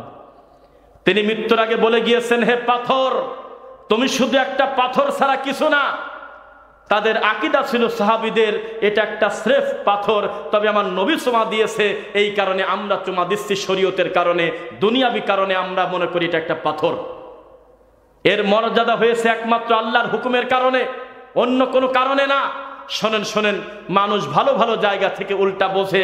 যেই আয়াত পড়ে পড়ে আপনি বুঝলেন উক্ত আয়াত প্রমাণ করে পৃথিবীতে তাবিজ কবদের কোনো জায়গা নাই, ওই আয়াত থেকেই আমাদের বেদাতি হুজুররা তাবিজ লেখার দলিল খোঁজে। যেই আয়াতে লেখা আছে, খবরদার তোমরা নির্দিষ্ট কোনো ব্যক্তিকে অনুসরণ করো না, রাসূলকে করো, ওই আয়াত দিয়েই তারা প্রমাণ করে মানুষ হয়ে মানুষকে মানতে হবে। নাউযুবিল্লাহি মিন যালিক। জেনে রাখেন, ইহুদি আল্লাহর এই জমিনের সবচেয়ে অভিশাপপ্রাপ্ত, লানত-প্রাপ্ত জাতির নাম বলেন তো মুখ দিয়ে? ইহুদিরা। এদের মতো নিমক হারাম জাতি আল্লাহর জমিনে আর দ্বিতীয় জাতি নাই, যাদের প্রতি আল্লাহ অসন্তুষ্ট হয়ে আসমান থেকে রক্তের বৃষ্টি দিয়েছিল এক সময়, যাদের প্রতি আল্লাহ অসন্তুষ্ট হয়ে আসমান থেকে ব্যাঙের বৃষ্টি দিয়েছিল এক সময়, যাদের কর্মে কাণ্ডে আল্লাহ নারাজ হয়ে আসমান থেকে মাথার উপনের বৃষ্টি দিয়েছিল, তারপরেও তারা ভালো হয় নাই, তাদেরকে পঙ্গপালের বৃষ্টি, ফড়িংয়ের বৃষ্টি দিল, এরপরেও তারা সংশোধন হয় নাই। আল্লাহ তাদেরকে ভালোবেসে পাথরের ভিতর থেকে ঝর্ণা বের করে বৃষ্টি দিল, এরপরেও তারা আল্লাহকে মানে নাই। ফেরাউনের মতো নিকৃষ্ট জঘন্য পাপীকে আল্লাহ ডুবায় মারল, এরপরেও তারা আল্লাহকে মেনে নেয় নাই। আল্লাহ শুধু বলল জেরুজালেম জয় করো, যুদ্ধ করো, তখন তারা বলল ইযহাবু ইলা রাব্বিকা ফাকাতিলা, হে মুসা তুমি আর তোমার আল্লাহ যুদ্ধ করো, আমরা দূর থেকে দেখব। এত বড় অভিশপ্ত জাতি হলো ইহুদি, যেই ইহুদির পরিকল্পনায় সারা পৃথিবীতে মাদক ছড়িয়ে পড়ে, সারা পৃথিবীতে বেপর্দা ছড়িয়ে পড়ে, সারা পৃথিবীর মানুষ ঈমান হারা হচ্ছে, এর মাস্টার মাইন্ড হলো ইহুদি খ্রিস্টান। একটা গবেষণায় দেখলাম, ইহুদিরা এত বড় নিকৃষ্ট পাপী হওয়ার পরেও ডাইরেক্ট তারা জুয়া আর মদের সাথে এখন জড়িত না, অন্য বড় বড় পাপ করে, কিন্তু মদ আর জুয়ার সাথে জড়িত না। কারণ জানে যে এই দুইটা যদি করা হয় দুনিয়াতেই তার ধ্বংস অনিবার্য হতেই হবে। নিজেরা খাচ্ছে না, কিন্তু সারা পৃথিবীতে কোটি কোটি গ্যালন মদ তৈরি করে। নিজেরা মদ খাচ্ছে না, নিজেরা জুয়া খেলে না, সারা পৃথিবীতে জুয়া খেলে মানুষের ঈমান নষ্ট করা যায় কিভাবে, এর মাস্টার মাইন্ড, প্রথম পরিকল্পনা হলো ইহুদিদের। যেই পরিকল্পনা 50 বছর আগে ইহুদি করে, 50 বছর পরে এই বাঙালি তা বাস্তবায়ন করে। ও বুঝতেও পারে নাই কখন কখন জানি ইহুদিদেরকে মানা শুরু করছে। এই ইহুদিরা কিভাবে ইসলামকে ধ্বংস করে আপনি জানেন কিনা? জুয়া যদি কেউ জমিনে খেলে, ধ্বংস উপরেও হবে, জমিনেও তার হবে। 3টা বাড়ি নষ্ট করেছে, 20 বিঘা সম্পত্তি শেষ করেছে, নিজের মায়ের কানেরটা ধরে জোরে করে টান দিতে গিয়ে মায়ের কানটা পর্যন্ত ছিঁড়ে গেছে, কারণ জুয়া খেলার টাকা নেই সেই জন্য। নিজের বাপের মাথা ফাটিয়ে দিয়েছে টাকার জন্য, নিজের ভাইকে হত্যা করেছে টাকার জন্য, জুয়া খেলবে, কিন্তু সম্পদ সব ধ্বংস করে দিয়েছে। এইটার পরিকল্পনা প্রথম যিনি মাটিতে করেছিল তিনি হলো ইহুদি জাত, কাছাকাছি সময়। অথচ ইহুদিরা নিজেরা আপনাদের মতো আমাদের মতো জুয়া খেলে না। আপনার ছেলের মাথায় ঢুকিয়ে দিয়েছে তোমার বাড়ি পাবনা, তাতে অসুবিধা কি? তোমার বন্ধুর বাড়ি বগুড়া, এই বগুড়ার বন্ধুকে ফোন করে বলো আগামীকালকে শুক্রবারের দিন, জুমার দিন যে ক্রিকেট খেলা হবে, তুমি কত উইকেট পড়লে 2000 টাকা দেবে, আর না পড়লে কত দিবে। এভাবে জুয়াবাদী হচ্ছে, দুইজনই কম্বলের নিচে, কেউ কাউকে দুই চোখ দিয়ে দেখা লাগতেছে না, অলরেডি জুয়া রানিং চলতেছে। ইহুদির পরিকল্পনা বড় সূক্ষ্ম। এই যে মুসলমানদের যে বড় বড় ডিজাস্টার, এগুলো সব ইহুদিদের পরিকল্পনা।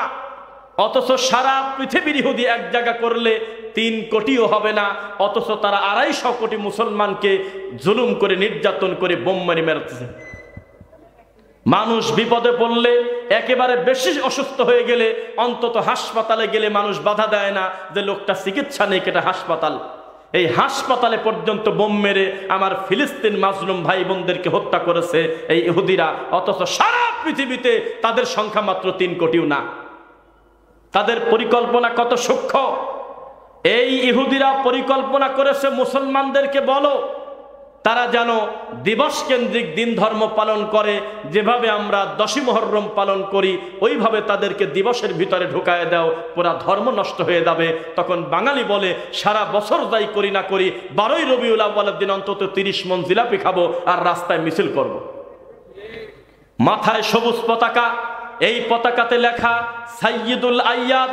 কিসের ঈদুল আজহা? ঈদুল ফিতর। সবচেয়ে বড় ঈদ হলো ঈদুল আজহা নয়, ঈদুল ফিতর নয়, সবচেয়ে বড় ঈদ হলো ঈদে মিলাদুন নবী। এইভাবে ঘুরতে ঘুরতে ঘুরতে ঘুরতে একটা ছবি ভিডিও ভাইরাল হয়েছে, দেখলাম একটা লোক দীর্ঘ সময় আল্লাহর নবীর প্রেমে পাগল হয়ে 12ই রবিউল আউয়ালে মিছিল করতে করতে করতে করতে যখন ক্লান্ত হয়ে গেছে, তখন মসজিদের বারান্দায় বসে বিড়ি খাচ্ছে। এই তো নবী প্রেম। সারা বছর কি করি না করি, শবে বরাতের দিন আমাদের এই পাবনাতে বিভিন্ন জায়গায়, গ্রামের ভিতর বিশেষ করে, একদিনে যত জিলাপি মসজিদে ঢোকে আর খিচুড়ি ঢোকে, মসজিদের কার্পেট যেভাবে নোংরা হয়, হাজার হাজার মানুষ কোরআন খতম পড়ে একদিন যে পরিমাণ কান্নাকাটি করে, ঠিক ওই দিন ফজরের নামাজে লক্ষ্য দিয়ে পাওয়া যায় না নামাজে। এই জাতির কল্যাণ কিভাবে হবে? এই জাতির পরিস্থিতি হয়েছে সিটি গোল্ডের মতো, দূর থেকে আসল গোল্ডের থেকে বেশি চকচক করে। এটা হলো তাদের অবস্থা। ওয়াযায়্যানা লাহুমুশ শাইতানু আ'মালাহুম। এই জাতি বোঝে না সব আমল নবী দেয় নাই, কিছু আমল শয়তান নিজে তৈরি করেছে। রাসূল দিয়েছিলেন পড়ো দরুদ। একটা দরুদ যদি একবার যদি পড়ো, তাহলে তোমার 10টা গুনাহ ক্ষমা হবে, 10টা মর্যাদা বৃদ্ধি হবে, 10টা নেকি তোমার অ্যাকাউন্টে যোগ হবে। শয়তান বলল যে এই উম্মতকে যদি বলি তোমরা খবরদার নবীর প্রতি দরুদ পড়বে না, পৃথিবীর কোনো মুসলমান মানবে না।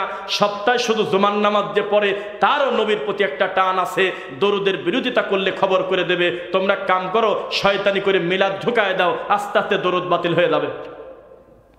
এমন একটা বিপদ। যেই দরুদে ইব্রাহিম হলো দরুদে আকবার, পৃথিবীর সবচেয়ে দামি দরুদ, যেটা ইচ্ছাকৃতভাবে না পড়লে অধিকাংশ ইমামের মতে তার নামাজই হবে না। তাশাহুদের বৈঠকে সালাম ফেরানোর আগে 2 রাকাত হোক আর 3 রাকাত হোক আর 4 রাকাত বিশিষ্ট নামাজ হোক, ফরজ নামাজ হোক আর সুন্নাত নামাজ হোক, সালাম ফেরানোর আগে দরুদ পড়তে তিনি বাধ্য। এই দরুদ এত বেদামি, এই দরুদ এতই খারাপ যে নামাজের বাইরে এই দরুদের কোনো দামই নাই। জালসায় চলে না, মাগরিবের পর হালাকায় চলে না, জালসা মাহফিল তাফসিরে চলে না, মিলাদে চলে না, কুলখালিতে চলে না, সব জায়গায় এই দরুদের কোনো দাম নাই। আর শেখ সাদির বানানো বালাগাল উলা বে কামালিহি, এই শিরকি কবিতাকে দরুদের চাইতে বেশি মূল্যায়ন করে। যেই জাতির কাছে দরুদের কোনো মূল্য নাই, মানুষের তৈরি করা, শয়তানের তৈরি করা মিলাদ পড়ে পড়ে মানুষ খুশি হয়ে লক্ষ লক্ষ টাকা দিচ্ছে, হাজার হাজার টাকা দিয়ে গরু মেরে অনুষ্ঠান করতেছে, এই জাতির কপালে কল্যাণ কিভাবে আশা করা যায়? আপনাকে আমি বলেছিলাম, আপনি বিশ্বাস করেছেন কিনা জানি না, এই দেশের 90% উপরে তাবিদের ব্যাপারীরা নিজেরাও জানে, কোরআন মাজিদের আয়াত কেটে দিয়ে মানুষের গলায় লোকটা লিখে দিল, এই কামটা খারাপ, উনি নিজেও জানে। দুনিয়াবি কিছু টাকার লোভে শয়তানি করে। যেই লোকটা মিলাদ পরে ধর্ম বিক্রি করে সে জানে এগুলো অভিনয় করতেছি, শুধুমাত্র তার হাদিয়া দেওয়া বন্ধ করে দেন, গরু মারেন ঠিক আছে, সব কিছু ঠিক থাকবে, শুধুমাত্র হুজুরকে দেওয়ার সময় হাদিয়া দিবেন না, দেখবেন যে আধা ঘন্টার মুনাজাত 5 মিনিটে চলে আসে রাতারাতি। এখনই মানুষের কাছে বলে দেন তাবিজ যত লাগে দেন, তবে টাকা কিন্তু দেব না। দেখবেন যে হুজুর টাইম পাবে না। দিন দিন তাবিজের লেখা কমে এসেছে, দিন দিন তাবিজ ধীরে ধীরে উঠে যাচ্ছে সমাজ থেকে। খালি একদিকে ছেড়ে দিয়েছেন কেন? যার কাছে ছেড়ে দিয়েছেন যে আপনি যেটা ভালো মনে করেন সেটাই করব, এই সেম কথা বলেছিল কাফের মুশরিকরা। দাদা, বাপ, ও আমার চাচা, তুমি যেটা বলো সেটাই রাজি। আবু তালেবের মতো লোক, নিরীহ লোক, যেই লোকটা কোনোদিন আমার নবীকে একটা গালি দেয় নাই, জীবনে একটা কটু কথা বলে নাই, নবীর সামনে মাঝে মধ্যে ঢাল হয়ে দাঁড়িয়ে বলতেন আব্দুল্লাহ মরে গেছে কিন্তু তার ভাই আবু তালেব মরে নাই। এত ভালো লোক, ভালো তো বলা যায় না, আল্লাহ ক্ষমা করুন, অবশ্যই খারাপ লোক। এত বড় নিরীহ লোক, শেষ পর্যন্ত তিনি জাহান্নামে যাবে, কারণ তিনি তার বাপ দাদার দিকে তাকাইছিল। কিভাবে আমি এই ধর্ম শেষ করে দেব? এই ধর্মের উপরে আমার বাপ মুত্তালিব ছিল, এই ধর্মের উপরে আমার পত্তলিকরা ছিল, এই ধর্ম আমার বাপদাদারা নিয়ে এসেছে এতদিন। এই গৌরবকে রেখে আমি বাপদাদার গালে সুনকালি মেখে আমি কিভাবে তোমার কথা মেনে নেব ভাতিজা? আমার অন্তর বলে তুমি ভালো, তবে লা ইলাহা ইল্লাল্লাহ মুখ দিয়ে বলবো না, আমি গণেশ বলেই চলে যাব। সারা জীবন শয়তানি করে আবু জেহেল যেভাবে জাহান্নামে যাবে, এত ভালো থাকার পরেও একটা মশা মাছি জোরে করে মারছে, তার কোনো দলিল আবু তালেবের ব্যাপারে নাই, এরপরেও লোকটা জাহান্নামে যাচ্ছে আবু জেহেলের মতো। এ ভালো হয়ে লাভটা হলো কি? লোকটা তাহাজ্জুদ পড়ে, লোকটা খুব পর্দা করে চলে, লোকটা তাসবিহ দানা নিয়ে সবসময় রাস্তায় হাঁটে, কাউকে গালি দেয় না, হজ করে আসার পর থেকে একটা কটু কথা কারো সাথে বলে না। কত ভালো লোক, নিরীহ লোক, খালি গলার সাথে একটু তাবিজ নেয়, তাহলে সবই তো চলে গেল। গ্রামের মুরব্বীটা খুব ভালো, নিরীহ লোক, এই লোকের কাছে গেলে বিচার সঠিক পাওয়া যায়, জীবনে কারোর হক নষ্ট করে না। এত ভালো মানুষ, যার মুখে মিষ্টি হাসি থাকে, কোরআন পড়ে, হাদিস পড়ে, মানুষকে বিনা টাকায় এতিম দায়িত্ব নিয়ে নেয়, এত ভালো লোক, খালি বছরে বছরে মাজারে একটু যায় বেড়া আসে। কাফের। ওখানে যাওয়ার জায়গা না, ওখানে চাওয়ার খাত না, ওটা কোনো দানের জায়গা না, ওটা কোনো চাওয়ার জায়গা না। ওখানে তিনি গিয়ে বোঝা গেল এত কষ্ট করে যত নেকি অর্জন করেছিল, শুধুমাত্র মাজারে গিয়ে একদিন কপাল ঠেকানোর কারণে পুরা সব কিছু রেখে খালি হাতে মুশরিক হয়ে বাড়িতে আসছে। সমাজ যাকে ভালো বলে সেটাই ভালো হবে সেটা নয়। এই সমাজ উল্টা কিছু দেখায় মানুষকে, সব সত্য সত্য না। তার ওই পুরাতন একটা দৃষ্টান্ত দেই, বগুড়ার দুপচাচিয়ার ঘটনা। মনে রাখবেন, এই মিডিয়া যেমন মানুষকে ধোঁকা দেখায়, আমাদের হুজুররাও ভেলকিবাদী করে দিন কাটায় দিচ্ছে। একবার আমরা ডাকাতদেরকে গালি দিলাম, ওরে ডাকাত তুই এত খারাপ, কিভাবে তুই একটা আলেম মানুষের বউকে মারি দিলি, সোনা দানা নেওয়ার দরকার থাকলে নিয়ে যাতি, এই মহিলাকে মারি ডিপ ফ্রিজে রাখলি কি কারণে? 2 দিন কি পরিমাণ গালি সবাই দিলেন আপনারা। 3 নাম্বার দিন প্রমাণ হলো যে নিজের ছেলেই তার মাক মারি ফেলছে। সেই ছেলেকে আবার মন মতো ধোয়া হলো কয়দিন, ওরে ছেলে, ওরে তুই খারাপ রে, মাদ্রাসায় পড়ালো তোর বাপ তোর মা, তুই এতই খারাপ, তুই মাদ্রাসা থেকে এসে তোর মার পিছন থেকে মুখ টানে ধরে মারিয়ে দিলি, ডিপ ফ্রিজে রাখলি, আবার আশেপাশে কুড়াল দিয়ে কোপায়ে বোঝালি যে আমার মা আমি মারি নাই, মারছে হলো ডাকাতরা, এই অভিনয় তুই করলি কেন? এই ছেলের প্রতি ধিক, এই ছেলে একটা কুলাঙ্গার, কত গালিগালাজ করলো মানুষ। কয়দিন পরে আবার প্রমাণ হইলো উপর তারা ভাড়াটিরা মারছে। কোন জ্বালার জ্বালা মানবো কোনটা? 3টা খবরই যারা প্রচার করতেছে তারা কিন্তু মূলধারার মিডিয়া, একটাও কোনো ল্যাংটা লোকের খবর না। এই দেশের মূলধারার পেপার পত্রিকাতে এই নিউজ আসলো, সংবাদ সম্মেলনের মাধ্যমে আসলো, তাহলে সাধারণ মানুষ বিশ্বাস করবে কোনটা? তাহলে মনে রাখবেন, এতদিন আপনারা বলতেন যে শোনা কথা বিশ্বাস করো না, আজকে থেকে নতুন কথা জেনে যান, দেখা কথাও বিশ্বাস করা যায় না দলিল ছাড়া। ডাইরেক্ট প্রমাণ, ছেলে বলতেছে আমি মারছি, রিমান্ডে যিনি নিয়েছিলেন তিনি স্টেটমেন্ট দিলেন, এরপরেও কথা টিকলো না।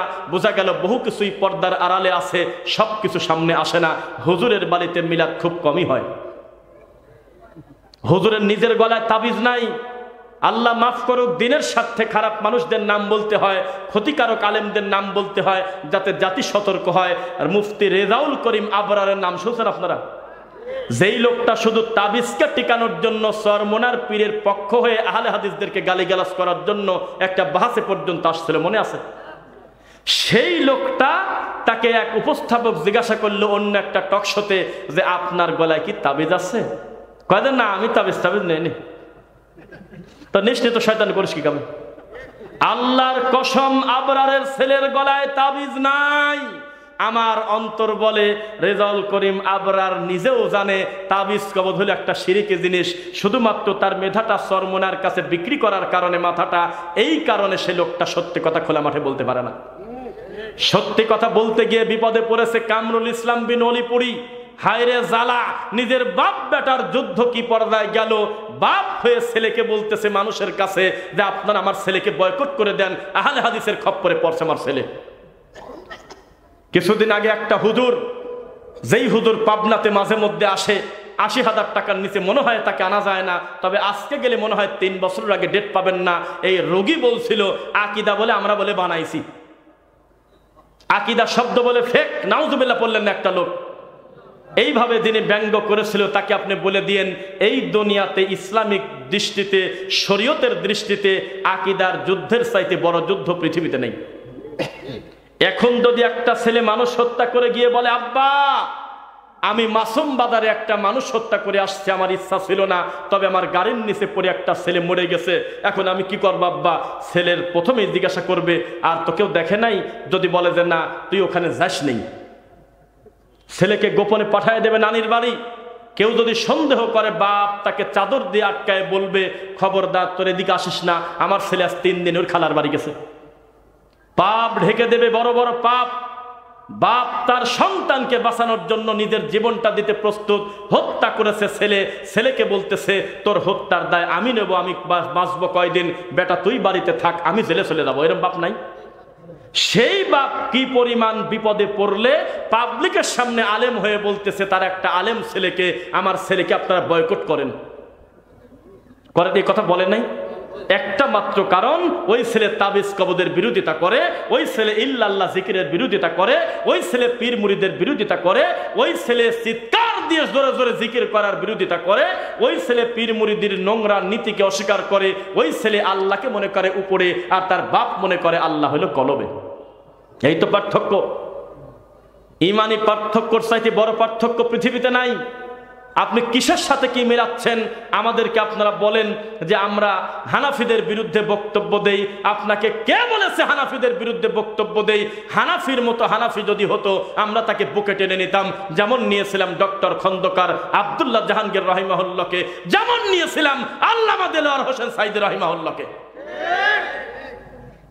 আমি বিশাল বড় একটি সম্মেলনে আমি বলেছিলাম এই জমিনে যদি কেউ সাইদি রাহিমাহুল্লাহকে সত্যি সত্যি তার যোগ্য মূল্যায়ন কেউ এই বাংলার মাটিতে করে, শুধুমাত্র শুধুমাত্র আহলে হাদিস, আর কেউ না। কথা বোঝা যাচ্ছে? ডাইরেক্ট তিনি বলে দিয়েছে যে খবরদার তাবিজ কবজ আপনারা ব্যবহার করবেন না, বলে নাই? আচ্ছা, গতকালকে আমার লাইভ দেখছেন কেউ? পুরাটা দেখলে আপনি খুব ভয় পেতেন, যেখান থেকে যান বাঁচায় সাদাতপুর থেকে রফিক ভাই আসতে পারবে কিনা। আমার মনে হয় আপনি বলতেন। আল্লাহর কসম, রানিং মাহফিলে তার কাটি দিয়েছে, পুরা স্টেজ অন্ধকার। দেখছিলেন সবাই তো জানতেন যে কারেন্ট চলে গেছে, আসলে যায় নাই তো। এই শয়তান গ্রাফ যায় ওখানে গিয়ে লাইন বন্ধ করে দিছে। পরে বিএনপির ইউনিয়নের যে সেক্রেটারি নামে একটা লোক, তার নাম ভালো মনে নাই, ওই যে দেখবেন আমার ডান পাশে ছিল লাল একটা কোটি পরা, সেই লোক ফোন দিয়েছে পিডিবিতে না কোথায়, যে লাইন নাই, অন্য জায়গা তো লাইন আছে। তখন উনি সত্যি কথা বলে দিয়েছে, কয়ে আমার কি দোষ, কয়েকটা টুপিওয়ালা আসি তো এই কাম করে থয়ে গেল। এত বড় শয়তান। এ রানিং মাহফিলে তার কাটে দিয়েছিল। আর একদিন হলো কাশীনাথপুরে ডক্টর ইমাম হোসেন আর আমি বক্তা ছিলাম, রানিং মাহফিল চলতেছে, পিছন থেকে লোক হই হুল্লো করে, কি ব্যাপার কি হলো? কয়ে যে না আমরা আপনার বিরোধিতা করতেছি না, তবে মাইকের আওয়াজ যাচ্ছে না বাইরে। কেন? খবর নিয়ে দেখা গেল যে বেদাতিরা মাইকের তার কেটে দিয়েছে। কত খারাপ! অথচ আমি চিৎকার দিয়ে বারবার ডাকলাম যে একটু আমার কাছে আসেন, আমার বক্তব্য যদি ভুল যায় একটু আমাকে ধরেন। আমার বাড়ি পাবনা, এখানে পাবনার সর্বোচ্চ 5টা লোক আছে, আপনারা সবাই এই সাদাতপুর সিরাজগঞ্জের লোক, আমাকে বেঁধে রাখলে কেউ আসবে না, তবে একটু দলিলটা নিয়ে আসেন। টিকতে না পেরে বাইরে দা মাইকে তার কেটে দিয়েছে। এই তো বেদাতি, এই তো তারা লজ্জা তাদের আছে। তাদেরকে আমরা বলেছিলাম, ও ভণ্ড বেদাতি, তোমার মুখে সাইদি সাহেবের নাম যেন না শুনি, কারণ তুমি তাকে মিথ্যা ভালোবাসো, অভিনয় করো। অথচ এই সম্মানী লোকটা মৃত্যুর প্রায় 30 বছর আগে বলে গিয়েছে তাবিজ কবজ নেওয়া শিরিক। তুমি জীবনেও এই সত্য মাঠে স্বীকার করো না কেন? যেই সময় মাঠে বড় বক্তার নাম ছিল তুফাজ্জল বৈরাগী, ডাইরেক্ট মানুষকে শিরিকের দিকে ডাকছে, ঈমান নষ্ট করে কাফের বানায়ছে। যেই সময় মিরাজের মিথ্যা গল্প বলে যুক্তিবাদের মতো নোংরা বক্তারা গোটা মাঠে ঈমান নষ্ট করত, তখন সাইদি সাহেবের মতো লোক হুঙ্কার দিয়ে বলেছে, খবরদার, আপনারা মিলাদ পড়বেন না, আপনারা শবে বরাতের রুটি হালুয়া করবেন না, এগুলো বেদাত, এগুলো করবেন না। কোথায় ছিলেন আপনি? মাওলানা দেলোয়ার হোসেন সাইদি রাহিমাহুল্লাহ প্রায় 30 বছর আগে খোলা মাঠে লক্ষ লক্ষ জনতার সামনে চিৎকার দিয়ে বলেছিলেন, উম্মতেরা নামাজ, এই নামাজ আমাদের অনেকের হয় না, নামাজ যদি শুদ্ধ করতে চান নাসিরউদ্দিন আলবানির সালাতুর রাসূল বইটা পড়বেন। এভাবে উঁচু করে করে দেখাইছিল। একটা বেদাতি ওই কামটা করে না, খালি শয়তানি করে আর কয় আমরা ওনাকে খুব ভালোবাসি। মিথ্যক, যাতে একটু জনপ্রিয় হওয়া যায়, কারণ ওনার নাম নিলেই সে বক্তা মার্কেট পাওয়া যায়। ওনার নাম নিয়ে চিৎকার দেওয়ার কারণে বিগত সরকার তাকে হয়তো জেলে নিয়ে গেছে, ও মাল জেলে থেকে বের হওয়ার পর হিট। ছোটবেলায় শুনতাম যে রোগী মারলে ডাক্তার হিট, আর প্যাসেঞ্জার মারলে ড্রাইভার হিট। এটা সত্য বলা যাবে না, তবে এটা আমরা এখন বাস্তবতা দেখলাম, বক্তা জেলে গেলে হিট। 1 ঘন্টা বক্তব্য দেয় তো 40 মিনিট খালি জেলের গল্প কয়। এইসব শয়তানি করে করে সময় কাটায়, তার বিধিটা 1 লাখ টাকা। এই সমস্ত বক্তাকে আপনি বলে দিয়েন, সাইদি সাহেবকে যদি সত্যি কেউ অন্তর থেকে ভালোবাসে, আল্লাহর কসম শুধুমাত্র তারা আহলে হাদিস, আর কেউ না। তুমি কিসের হানাফি বোঝাও আমাকে? হানাফি যদি হতে হয় ডক্টর খন্দকার আব্দুল্লাহ জাহাঙ্গীর রাহিমাহুল্লাহর মতো একটা হানাফি হয়ে দেখাও, একেবারে অন্তরের সাথে তোমাকে জড়িয়ে ধরে কপালে চুমা দেব। হাদিসের নামে জালিয়াতি বইটা পড়ো একটু। এই বইটা পড়ে তুমি একটু জুমার খুতবা দিয়ে ইমামতির টিকাও দেখে 3 জুম্মা, তখন বুঝবো তোমার ইমানের পাওয়ার কত। তোমার হানাফি হুজুরি তো লিখে হয়ে গেছে। ও বেদাতি হুজুর, তুমি নাকি ফুরফুরার পীরের মুরিদ। এই যে পাবনারই একটা জায়গায়, এই যে পৈলানপুরের ওই পাশে, আমরা মাঝে মধ্যে আমার শ্বশুর বাড়িতে যাওয়া আসার সময় দেখতাম যে কিছু কিছু সময় মনে হয় ওখানে ঠাকুর যখন ঢুকতো, রাস্তা প্রায় অনেকটা বুকো থাকতো সাজায়ে, এমন জোরে বিকট জিকির করতো আর হু হু হু করে লাফ দিয়ে উঠতো, এগুলো শেষ করা যাবে না। অথচ ফুরফুরার আবু জাফর সিদ্দিকী নিজের হাত দিয়ে বই লিখে গিয়েছে আল মাউজুয়াত, যেখানে সমাজে প্রচলিত শত শত বেদাতের বিরুদ্ধে আর জাল হাদিসের বিরুদ্ধে তার লেখা বই আছে। একটা পীর স্বীকার করে না, করে না। মনে রাখবেন, যে যে তরিকার হোক না কেন, ওই তরিকায় রানিং থাকা অবস্থায় কোরআন হাদিসের যদি বক্তব্য দেয়, তখন ওই দলের কাছে সবচেয়ে বড় শত্রু হয় সেই লোক। সাইদি সাহেবকে তুমি ভালোবাসো, এখনো মৃত সাইদের নাম বললে তোমার চোখ দিয়ে পানি আসে, তখন পাবলিক মনে করে আহারে সাইদি সাহেবকে কত ভালোবাসে, অথচ পুরাটা অভিনয় করতেছে এই ভণ্ড। সাইদি সাহেব সারা জীবন বলছে আল্লাহ সম্পর্কে আকীদা সাফ করেন, আল্লাহ কলবে এই আকীদা ভুল, আল্লাহ হলো সপ্তম আসমানের উপরে, এই আকীদা সঠিক। কেউ যদি চ্যালেঞ্জ করেন আমি এখন প্রমাণ দিয়ে তারপর যাব। সাইদি সাহেবের কাছে দিনের বেলা মহিলা প্যান্ডেল থেকে প্রশ্ন এসেছে। প্রশ্নটা যিনি করেছেন সেই মেয়েটার নাম হলো খাদিজা। তিনি দিনের বেলা স্পষ্ট বক্তব্যে, রানিং বক্তব্যে তিনি বললেন কিছু প্রশ্ন আছে, উত্তর দেব। লোকজন বলল দেন। তখন বলতেছে খাদিজা নামে একটা মহিলা বোন প্রশ্ন করেছে, নামাজের পরে আমাদের সম্মিলিত মুনাজাত ইমাম মুসল্লি সকলে নিয়ে করি, ইদানিং কিছু কিছু লোক বলতেছে এটা নাকি করা যাবে না, এটা নাকি বেদাত, এ ব্যাপারে আপনার মন্তব্য কি? এ ভিডিও দেখছেন আপনারা? দেখছেন না? এখন যদি ফেসবুকে ইউটিউবে লেখেন যে সম্মিলিত মুনাজাত সম্পর্কে মাওলানা দেলোয়ার হোসেন সাইদি রাহিমাহুল্লাহর মন্তব্য, যদি আমার এই কথা হুবহু না পান আমাকে বাঁধে রাখবেন, এর থেকে আর করা কথা বলা যায়? তখন তিনি বললেন, মুস্কি হেসে, তিনি রাখতেন না, এটা তার একটা বড় বৈশিষ্ট্য। তার যদি বিরোধিতা করেও যদি কিছু লিখতো, এটা পড়ে তিনি রেগে যেতেন না, তিনি খুশি হতেন, হাসতেন। তিনি মিষ্টি হেসে বললেন, বাহ, মা বোনদের ভিতর থেকে তো ভালো ভালো প্রশ্ন আসতেছে। আসলেই আমরা যেটাকে ইবাদত মনে করে এতদিন করেছি, আসলে নামাজের পরে সকলে মিলে সম্মিলিত মুনাজাত করা বেদাত। ও বেদাতি হুজুর, তুমি অভিনয় করতেছ 40টা বছর, অথচ হাজার হাজার মুসল্লি জামাত পায় না, পিছনে কত লোক নামাজ পড়তেছে, আর তুমি নামাজে সালাম ফিরানোর পর আল্লাহুম্মা আমিন বিহাক্কি লা ইলাহা ইল্লাল্লাহ, অথচ কত লোক বারান্দায় নামাজ জামাত পায় নাই, কত লোকের তুমি ডিস্টার্ব করলে। জীবনে তুমি খবর তদন্ত করে দেখলে না তোমার প্রিয় হুজুর হানাফি মাযহাবের হুজুর সাইদি হুজুর আজকে থেকে 20 বছর আগে এটা মানা করে গেছে। তুমি অভিনয় করো, শবে বরাত আসলে তোমার হুঁশ থাকে না, শবে বরাতের এক রাত্রে তুমি শুধুমাত্র মৌতিখানার নামে, মরা মানুষের নামে, কোরআন খতমের নামে, জিলাপি খুরমার তাবিজ কবদের নামে এক রাত্রে আমাদের হুজুররা যে পরিমাণ ইনকাম করে মুনাজাত দিয়ে 3 মাস ইমামতি করে পুরা মাসে এত বেতন পায় না। অথচ তার সবচেয়ে প্রিয় হুজুরের নাম হলো সাইদি রাহিমাহুল্লাহ। এই মানুষটা প্রায় 30 বছর আগে বলে গিয়েছে, শবে বরাত কোনো পালনীয় দিবস নয়, এই দিনে বিশেষ কোনো ইবাদত নাই, এই দিনে আলাদা করে ফজিলতের কোনো হাদিস নাই। যেই হাদিসটা আছে হাসান পর্যায়ের, ওই হাদিসে কোনো আমলের কথা নাই। বলা আছে তুমি যদি ভালো হও, অন্তর যদি শিরক না থাকে, বিদ্বেষ না থাকে, তুমি যদি শুয়েও থাকো, অটোমেটিক আল্লাহ তোমাকে ক্ষমা করে দেবে। এটা তোমার আমলের কিছু পাইনি আমরা। এটা হলো আকীদা বিশুদ্ধ করে স্বাভাবিক চলার জীবন। অথচ আমাদের দেশের এই বেদাতি হুজুররা এখনো পর্যন্ত শবে বরাত পালন করে। কোনটা কোন জামাতের হুজুর আর তবলিগের হুজুর কিছুই বোঝা যায় না, সব এক। ও হুজুর, পড়া কথা একটু বলতেই তো হয়, নইলে তোমার তো শরম হবে। আমরা জানি না আল কুফফারু মিল্লাতান ওয়াহিদা। আমরা একটা তদন্ত করে খবর পেয়েছি হাদিসে, এই পৃথিবীতে সব কাফেররা মুসলমানদের বিরুদ্ধে এক। কথা বলছেন না? হিন্দু একটা আলাদা নাম, ইহুদি একটা আলাদা নাম, খ্রিস্টান একটা আলাদা নাম, জৈন ধর্ম একটা আলাদা নাম। ইন্ডিয়াতে কতগুলো প্রদেশ আছে কেউ কি বলতে পারবেন? কি? আচ্ছা, নট অনলি ফিক্সড, 30 হতে পারে, বা 25-26টা, 26টা মনে হতে পারে। ভাই বলতেছে যেভাবে কনফিডেন্স আছে 26টা। এই আর মেলা বাড়ি দামি থাক, আচ্ছা গেছে, আমরা জানি না, আল্লাহ জানে কয়টা আছে। তা 20টার উপরে, এটা কি ঠিক আছে? জমহুরের মতামত হলো 20-এর উপরে। তো 20-এর উপরে যদি প্রদেশ থাকে, তাদের এক এক প্রদেশে এক এক ভগবানের মার্কেট ভালো। জানেন আপনি, সব প্রদেশে একই ভগবান বাজার ভালো না। কিছু কিছু জায়গায় আছে ভগবতী, সরস্বতী, গণেশ, হনুমানও আছে।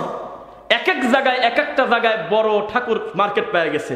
আমাদের দেশে যেমন কোথাও ফুরফুরা, কোথাও চরমনাই, কোথাও রশি, কোথাও ভান্ডারি, কোথাও কাপড়িপানা ল্যাংটা, কোথাও লালন। এক একটা এলাকা ওয়াইজ, এরিয়া ওয়াইজ হলো এক একটা পীরের বাজার ভালো। আছে কিনা বলেন? তো ঠিক তেমনি 20টার উপরে প্রায় 30টার মতো ইন্ডিয়াতে প্রদেশ, অথচ তারা এখনো ডিসিশন নিতে পারে নাই সবচেয়ে বড় ভগবান কোনটা। বলেন, আপনি চ্যালেঞ্জ করেন আমার সাথে কথা। এখনো পর্যন্ত তারা খোলাসা করে বলে নাই ইন্ডিয়াতে অফিসিয়াল ভাবে মোদির মাধ্যমে, ও আমার হিন্দু ভাইয়েরা, আমরা অনেকদিন পরে একটা সিদ্ধান্তে আসলাম, সবচেয়ে মূল ভগবান একটা, সে হলো বানর। কিছু কয় না, কেউ কয় রাম, কেউ কয় কৃষ্ণ, আবার নড়াচড়া করে দিরা সেটাও ভগবান। আবার বউকে বলতেছে তোমার স্বামী হলো দেবতা। কি জ্বালাকন! যা কিছু নড়াচড়া করে, আরে গরুও বলে মা ভগবান। গরুর ঘরে একটা মনসা দেবীর ছবি রাখে তারা, যাতে সাপে দুধ না খায় দেয়। অথচ গবেষণায় দেখলাম সাপ দুধ খায় না, সাপ দুধ খায় না। এটা একটা ভেলকিবাদী। তো ঠিক তেমনি তারা যেমন ডিসিশন নিতে পারে নাই, আমাদের এই দেশের অবস্থা এই রকম। এক এক জেলায় এক এক পীরের বাজার ভালো। প্রত্যেক মুরিদ হলো বান্দা, প্রত্যেক পীর হলো তার কাছে তার সৃষ্টিকর্তা। এভাবেই দিন চলে যাচ্ছে। মিথ্যা না সত্য বলেন? এইবার শোনেন, শিয়া নাম শুনছেন? শিয়া শুনছেন? বলেন তো শিয়া কারা? যারা তার সুন্নি মুসলমান, তার মালিক চা নিয়ে আসো, চাও কামলা দিয়ে কাজ করে। যেহেতু শিয়াকে ইয়ামেনের একটা লোককে বলছে তুমি চা নিয়ে আসো, তো তখন এটা একটা মনে করেন চায়ের কাপ। তো এই চায়ের কাপের ভিতরে চা আনার সময় যদি গোপনে সুযোগ পায়, তাহলে পার মোজাটা খুলে একটু ডোবায় দেয়। আছে, ভিডিও আছে, প্রবাসীরা সাক্ষী দেয়। ওরা যদি ওদের রাষ্ট্রে ইরানে খবর পায় যে কারোর ছেলের নাম হলো আবু বকর, ওমর, উসমান রাখছে, আলী রাখলে অসুবিধা নেই। যদি আবু বকর, ওমর, উসমান রাখে, তাহলে পারলে এই বাচ্চাদেরকে তার মা সহ জীবন্ত জ্বালায় দিবে। তারা তাদের টয়লেটের পাপোশে লিখে রাখে ইয়া আবু বকর। তারা নামাজের ভিতরে হাত তুলে মোনাজাত করে উপর দিকে তাকায় বলে, হে আল্লাহ, আপনি আয়েশার উপরে গজব দেন, নাউযুবিল্লাহ। তারা যখন কাউকে কালেমা পড়ে মুসলমান বানায়, তখন তাকে বলে, বলো লা ইলাহা ইল্লাল্লাহ। কয় যে লা ইলাহা ইল্লাল্লাহ, তখন বলতেছে যে আবু বকর লাআনাহুল্লাহ, আবু বকরের প্রতি আল্লাহর গজব আসুক, বলো আমিন। তখন ওই ছেলেটা বলতেছে আমিন। আয়েশা রাদিয়াল্লাহু আনহাকে বলতেছে জেনাখোর, নাউযুবিল্লাহ। এ কথা বলতেও লজ্জা লাগে, খারাপ লাগে। এই সমস্ত নোংরা কথা বলে ইমান যারা অবস্থান করে আমাদের এই সমাজে, তাদের নাম হলো শিয়া। যারা হলো ঢাকাতে মোহাম্মদপুরে অনেক আছে, জানেন কেউ আপনারা? মোহাম্মদপুরে কালো কাপড় পরে দেখবেন 10ই মুহররমের দিন তারা নিজের বুক পিঠ কাপড় এইভাবে দিয়ে দিয়ে কাটে। বুঝতেছেন নাকি? এই শিয়াদের ভিতরে দল আছে 27টা। কত জ্বালা! এত বড় খারাপের আবার দলের শেষ নাই। এক দল আর এক দলকে কাফের পর্যন্ত বলে। তার মানে ও তো বিয়ে বাড়িতে দেখবেন মাঝে মধ্যে করে এমন জ্বালাতন করে যে মনে হচ্ছে 2-3টা লোক মানে মরে গেছে। কি হলো বাইরে? তখন এই পর্দা সরায় যায়, দেখা যায় যে মাঝখানে খালি একটা হাড্ডি, তাও গোস্তও নাই, এইটা নিয়ে মারামারি করতেছে 2টা কুত্তা। 2 গ্রুপই কাফের, কিন্তু একজন আবার আর একজনের কয় তুই কাফের, ও কয় যে তুই কাফের। এত মত পার্থক্য থাকার পরেও যদি কথা ওঠে মুসলমানদের বিরুদ্ধে, তখন সব কাফের কয় যে আমরা এক। বুঝতেছেন নাকি? ইন্ডিয়াতে এক ঠাকুর আর এক ঠাকুরকে দেখতে পারে না।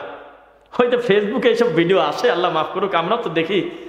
বলতেছে যে বাচ্চা হয় না, কি করবো? কয় গোবর খাও। গরুর সোনা খাচ্ছে, তাও লাইভ, মানে পরে কোনো সম্প্রচার না, ডাইরেক্ট রানিং সোনা পড়তেছে, তখন ডানিং যা হা করে খাচ্ছে। এক ঠাকুর আর এক ঠাকুরকে বলতেছে ওরা কিচ্ছু জানে না। বলতো দুর্গা পূজাতে কেন পতিতালয়ের মহিলাদের মাটি লাগে বলতো? এইগুলি বলে বলে মানুষের সাথে কথা বলতেছে। সি সি সি! এই সমস্ত নোংরা লোক যদি খবর পায় যে বাংলাদেশের একটা মুসলমানকে মারা লাগবে, তোমরা কি কেউ আসো? সবাই বলবে আমি আগে রেডি।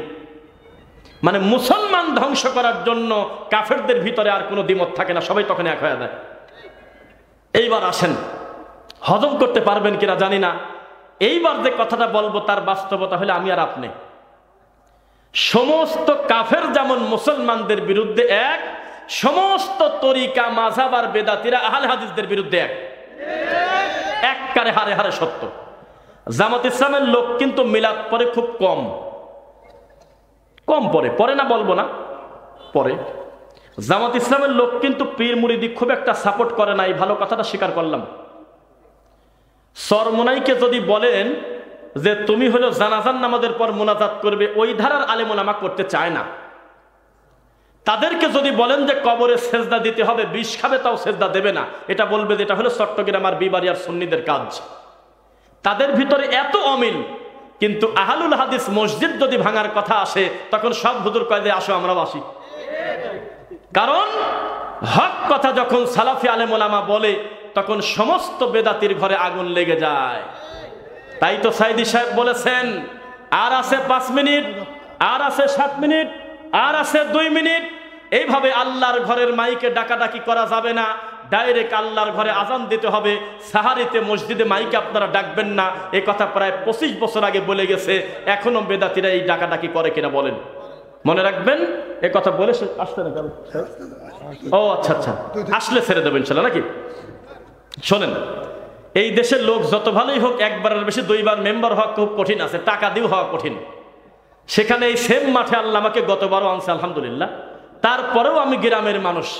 এরপরেও যে আপনারা মনে করছেন যে আবার বসা দিয়ে 2টা কথা বলানো যায়, শুকরিয়া আদায় করি, আলহামদুলিল্লাহ। 2, আমি আপনাকে শুরুতে বলেছিলাম যে যে মাযহাবের হোক না কেন, তিনি যদি কোরআন সুন্নাহ থেকে বক্তব্য দেয়, আল্লাহর কসম সর্বপ্রথম বিজয়ের তাওহীদের মালার ভালোবাসাটা আহলে হাদিসদের পক্ষ থেকেই পায়। কিন্তু পাওয়ার পরে কেউ আবার অকৃতজ্ঞ হয়ে তাদের কাছে চলে যায়, আবার কেউ কেউ ফিরে আসে। দেখেন, আল্লাহর কসম করে বলতেছি, আমরা ইনসাফ করে কথা বলার চেষ্টা করি। আমরা এত কড়া কথা বলি, তবুও আমাদের হাজারো বক্তব্যের ভিতরে মাওলানা সাইদি সাহেব সম্পর্কে একটা কটু কথা যদি কেউ প্রমাণ করতে পারেন আপনারা, তাহলে আমি তার পুরস্কার দিয়ে মানুষের কাছে তওবা করবার কি বলবো বলেন? জীবনেও তিনি জাল হাদিস বলে নাই, তা বলবো না। ফাতেমার কবর কাটার ঘটনা তিনি ভুল বলেছিলেন। হিল্লা বিবাহর নামে তার প্রথম দিকের ফতোয়া ভুল। অনেক ভুল ভ্রান্তি করার পরেও আমাদের ভিতর অন্তর থেকে তার জন্য ভালোবাসা কমে নাই। তার একটা কারণ, মদিনা বিশ্ববিদ্যালয়ে বাংলাদেশ জমিয়তে আহলে হাদিসের নেতৃত্বে আরো বড় বড় সিনিয়র দায়ী, আমি সম্ভবত ডক্টর শহীদুল্লাহ খান মাদানী হাফিজাহুল্লাহর মুখে 11 মিনিটের একটা বক্তব্য শুনলাম। তাকে মদিনা বিশ্ববিদ্যালয়ে একদিন যাওয়ার পরে তাকে বসায় বলা হলো, আপনার এই এই এই এই বক্তব্য ভুল আছে। তিনি নাকি হেসে হেসে বললেন, আমি আমার ভুল থেকে ফিরে আসবো। এক চুল অহংকার করছিল না। আর এই বেদাতিকে যদি বলা হয় যে জর্দাটা ছেড়ে দাও, ও বিশ্বাবিতাও জর্দা ছাড়বি না। ওকে যদি বলা হয় যে আল্লাহর নবী রানিং জুমার খুতবা ঠেকায় দিয়ে বসা ব্যক্তিকে দাঁড়ায় 2 রাকাত নামাজ পড়তে বলেছেন, এটা ফরজ না হলেও এটা রাসূলের একটি সুন্নাহ, আপনারা আমল করতে নিষেধ করেন কেন? এখনো পর্যন্ত মসজিদে লাল বাতি দেওয়া থাকে বেদাতি মসজিদে। তার মানে তারা ডিসিশন নিয়েছে কোরআন হাদিসে না থাকলেও নামাইতু টানি নিবারাবো সারাটা জীবন। জীবনেও যায় নামাজের দোয়া ইন্নী ওয়াজ্জাহাতু না হওয়ার পরেও এখনো পর্যন্ত নামাজের দোয়ার বইয়ের নামে এই বেদাতিরা মাযহাবিরা এখনো পর্যন্ত ইন্নী ওয়াজ্জাহাতু কাটে নাই। এটা কোরআন মাজিদের আয়াত, নবী হাত বেঁধে মাঝে মধ্যে সানা হিসাবে পড়তেন, এইটা টানে বের করে নিয়ে আসে যায় নামাজের দোয়া মনে করে। কোরআন হাদিসে কোথাও স্পষ্ট সহিহ হাদিস নাই যে মরা মাটি দেওয়ার দোয়া হলো মিনহা খালাকনাকুম, এখনো পর্যন্ত তাই দেয়। কোথাও লেখা নাই আল্লাহর নবী জীবনে 4টা কবরে খেজুরের ডাল গাড়ছে, তার জন্য ছিল খাস 2টা কবরে গেড়েছিলেন। কি কারণে সেটা নবী বলেছিলেন? অপবিত্র থাকার কারণে, সকলখুরি করার কারণে। এটা গায়েবের ব্যাপার, নবীকে আল্লাহ জানাইছিল জিবরাইলের মাধ্যমে। ওই নবী জীবনে আর কোনোদিন গাড়ে নাই, আবু বকর গাড়ে নাই। আমাদের দেশে কবর হলেই খেজুরের ডাল গাড়ে বেশিরভাগ। এখনো কবরের চারপাশে 4টা কুল পরে আছে, কোন হাদিসে খোঁজ পাওয়া যায় না। এরপরেও বেদাতি ছাড়ে না, কারণ কয় আমার বড় হুজুর তো আর বলে নাই। এই তো তাদের ধর্ম, এই তো তাদের ইবাদত। আর সাইদি সাহেব মৃত্যুর আগে বলেছিলেন, আমার যদি কেউ ভুল ধরিয়ে দেয় আমি ওই ভুলটা সংশোধন করব না, এমন ভুল আমি জীবনে করব না। তিনি চিঠি লিখেছিলেন আমাদের একজন সালাফি আলেমের কাছে, ভুল সংশোধনে সফলতা আছে, ব্যর্থতার কিছু নাই, লজ্জারও কিছু নাই। অথচ এই তাকে ভালোবেসে বাকি বেদাতিরা বুঝতে দেয় না যে আসলে কোন মাল, জেনে মিলাদ পড়ার দরকার সেটা মিলাদি পড়তেছে, জেনে যা দরকার সেটা নিয়ে বেড়াচ্ছে। মিথ্যা না সত্য আপনি বলেন? এই পাবনাতে যেহেতু ওনার নাম আমি বারবার নিচ্ছি কেন জানেন? একটা কারণে, কারণ আমরা এখনো পর্যন্ত স্বীকার করি এই দেশে সবচাইতে প্রভাব বিস্তারকারী হানাফিদের ভিতরে, মাযহাবী ভাইদের ভিতরে সবচেয়ে প্রভাব বিস্তারকারী যারা আলেম ছিলেন তার ভিতরে মাওলানা দেলোয়ার হোসেন সাইদি রহিমাহুল্লাহ আর ডক্টর খন্দকার আব্দুল্লাহ জাহাঙ্গীর রহিমাহুল্লাহ ছিলেন কিনা বলেন? এই 2টা মানুষ অধিকাংশ লোকের কাছে নিউট্রাল, তবে সবচেয়ে যোগ্য সম্মানটা মরার আগে পাইছে হলো আহলে হাদিসদের কাছ থেকে। সেই 2টা মানুষের নাম ভাঙায় এই বেদাতিরা যে কি কাম করে তার লজ্জায় মরি। এই লোকটা যখন জেলে যায় সাইদি সাহেব, তখন ভালো মানুষের বাচ্চার ভিতরে কষ্ট লাগে, আল্লাহ তুমি তাকে হেফাজত করো। আর এই তাকে ভালোবেসে ভণ্ডরা বলছিল তাকে নাকি চাঁদে দেখা গেছে। আবার তিনি যখন মারা যান তখন ভূমিকম্প হয়েছিল ওই দিন, অন্য কারণে আল্লাহর ইচ্ছা। এই বেদাতির হুজুররা মাইক এসে বলতেছে যে এটা তো আসলে ভূমিকম্প না, কোরআনের পাখির বিদায় ঘন্টা। কিসের সাথে কি বলল? অথচ নবীর ছেলে ইব্রাহিম মরে যাওয়ার পরে লোকজন বলল ওই দেখো আকাশে চন্দ্রগ্রহণ হয়েছে। আমি বক্তব্য দিচ্ছি আর আমাদের সম্মানিত শায়েখের দিকে তাকান, এই কথাগুলোর বাস্তবতা বুঝবেন। কিন্তু আমার পাশে কিন্তু যে কেউ বসে নেই। আমরা তো খালি পাবলিকের সামনে হুরহার কথাবার্তা বলে যাচ্ছি। আমাদেরকেও যিনি পড়ান, আমাদের চাইতে বড় বড় ছাত্র যাদের ক্লাসে বসার যোগ্যতা রাখে না, এই সমস্ত আলেম কিন্তু এই জায়গায় বসে গেছেন। এই আমাদের ঐতিহ্যবাহী মাদ্রাসা দারুল হাদিস বাঁশবাজার শায়েখ আব্দুল্লাহ আল কাফি আল কুরাইশি রাহিমাহুল্লাহ প্রতিষ্ঠিত প্রতিষ্ঠান, উজ্জ্বল নক্ষত্র আলোর মতো জলজল করে জ্বলতেছে, সারা পৃথিবীতে দায়ী ছড়িয়ে পড়তেছে। আমাদের এই দেশে যারা সবচেয়ে বেশি দাওয়াতি কাজ করে বড় বড় আলেম, আমার মনে হয় আসল খুঁজতে গেলে প্রায় 70% পাবেন কোনো না কোনোভাবে তার বাঁশবাজারের টাচ আছে, আমাদের এই পাবনার শিকড় আছে তার। মিথ্যা বললাম নাকি?